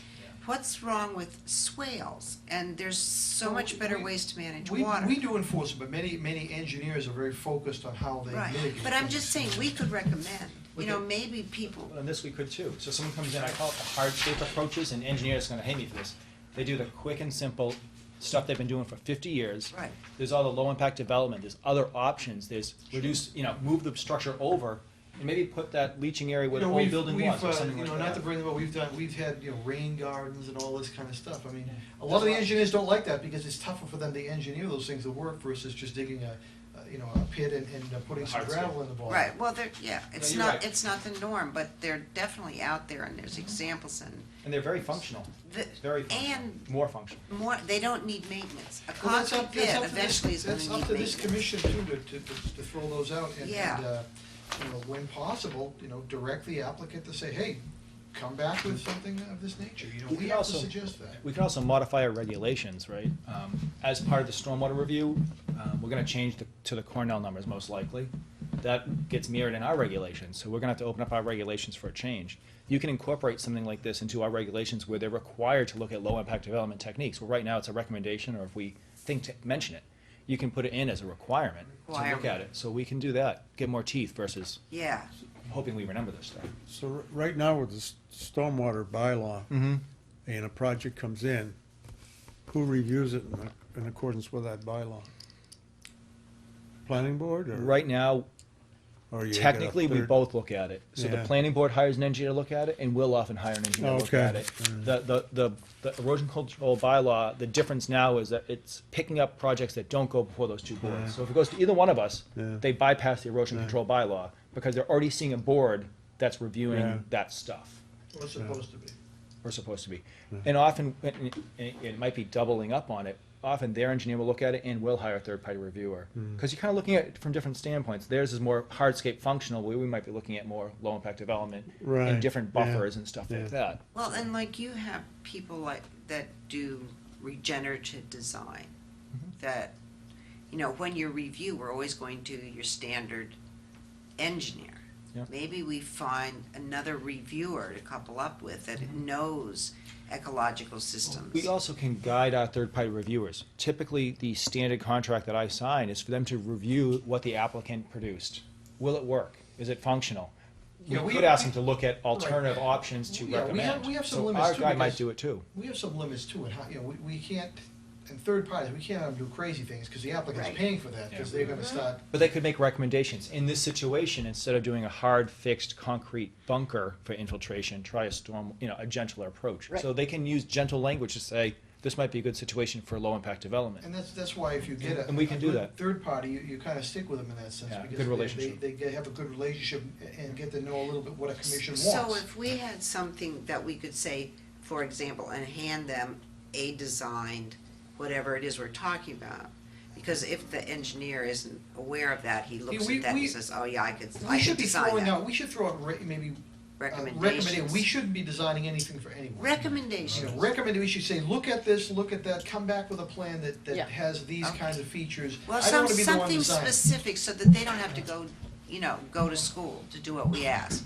Here's the place to look it up if you don't Well, wanna they're, hand them. they're professionals, I mean, just give, Yeah. I say I want, Yeah. I want swales, go, that's what your job is, that's what you're paid to do. Yeah. They can go away and research it and Go come back with find, it. go find out, come back So- with the person proposal for it. As the erosion control bylaw plays out, I think it's gonna, maybe we can look at adopting or bringing to town meeting a bylaw for trees and water. They seem hand in hand. Yeah. Why can't they go hand in hand? Because you said, we should do water instead of the trees. Why can't it be both? There must be similar bylaws out there. I can look into that and come back to you guys with some options and suggestions. Maybe we can just tie it in. You have an erosion control bylaw. Maybe you can recommend changing that, because we're not gonna put this on for probably till next year. Maybe it's the erosion control bylaw and the tree water bylaw, they can be added in there at the same time. you know, Well, I we can mean, work on I it would, real if I time. were looking at bylaws like that, I'd look at more than just trees, I would look at more protection of upland and such, I mean, that really is So, part of our yeah. mission, is to not just, if you look at the mission statement of the Conservation Commission, it's supposed to be also to protect upland. However, we have Exactly. less tools to do that. Well, If we have as a mission to control the water that comes off of a site, and I'm thinking about like Bernay Way and Pillsbury Lane up Where- there, as well as Turning Leaf, then we would be able to protect the upland. We I mean, would, in a we sense, would we- be able to say you cannot clear cut the site, Well, in et essence, cetera, et cetera. we do have some tools with that now, it's just a little more convoluted in terms of you can't, push your water on somebody else or Right. cause, But the way they. But it often happens even so. The engineers say Like it's not that wrong. lady because with the house down it happens underneath because Turning Leaf. Engineering is not as perfect a science as these folks would like you to believe. They like you to believe that, they're gonna calculate how wetland's gonna work exactly, and this'll, this storm is only gonna rain this much, and we only calculate to the 100-year storm. What happens if it rains 3 inches more than the 100-year storm? The whole system doesn't work anymore. We don't calculate to, say, a 500-year storm. Right. They calculate to what the regulations say, and that's all they're gonna do. So this sounds like a good conversation for a meeting, we don't have as much going on. Right. So I can do some homework on this, come And back to you with it some is getting proposal. kinda late, so- So I have a couple more action items, sorry guys, and ladies.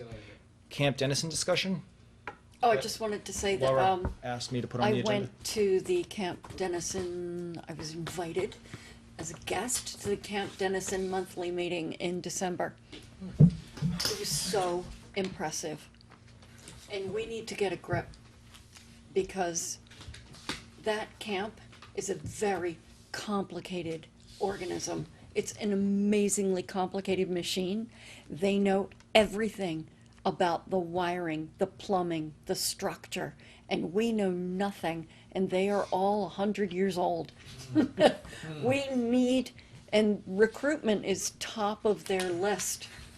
We need to be getting people involved there, and we That's need- why I wanted, at least always a commissioner as some sort of liaison and to be involved, because, It there needs can't to be be- me. I don't know what they're talking about. They're talking about ampage and elbow bends and Like it's plumbing. really they're Average talking is the flow about. of electrons. Okay, there you are. You know, But Ohm's law, I was so impressed with what they do and the knowledge they have. It was amazing. And it really made me, Camp Dennison is a jewel, and we're going to lose that knowledge. We need to recruit people, and Well, we need to there's- keep that There's knowledge. definitely some tribal knowledge there, there's no doubt about it. Yeah, there really is. So I just want us to be aware of, I was so amazed at the things they're doing out there. Just, not bad things. No, I don't take it that way at all. Like, and they're raising a lot of money through really interesting plans. I mean, they're taking care of I can't even read this list to you. The projects they have going and the deep knowledge they have that enables them to do that themselves. The bills we pay for Camp Dennison would increase tenfold if we did not have them working out there. Probably more, yeah. They're just wonderful, wonderful, wonderful assets. But we need to make sure we safeguard that knowledge and that ability. Codify some of that in writing? I mean, you're talking about the electrical systems and all that. Wouldn't that be? They're not gonna write anything down. We need people to go Well, out we there could and ask work them with to. them. You're gonna go down there with Nick? a tape recorder. Nick? I hear, You know, did I hear a motion? Did I hear a motion? Okay, I hereby appoint Nick to learn about the electrical system at Camp Dennison. Wouldn't it be a good place to have the Whittier students intern? Like the electrician in student and learn from the old guys? They have interns who work with them.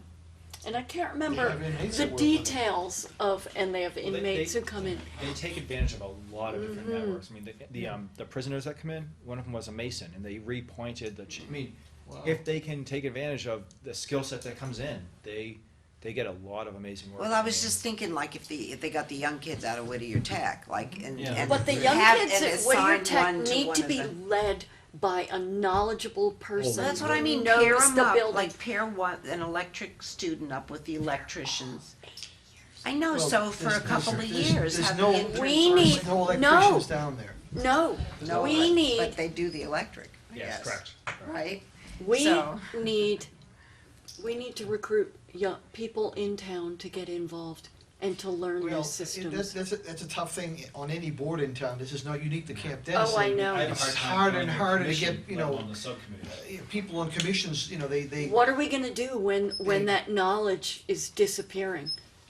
How are we you end going up to with- maintain Camp Dennison? Well, and this has always been a concern. I mean, I learned a while ago, the more you have to maintain and fix. You know, that's a double-edged sword. They have it, but it all requires maintenance. Sounds like another great action item. Yeah.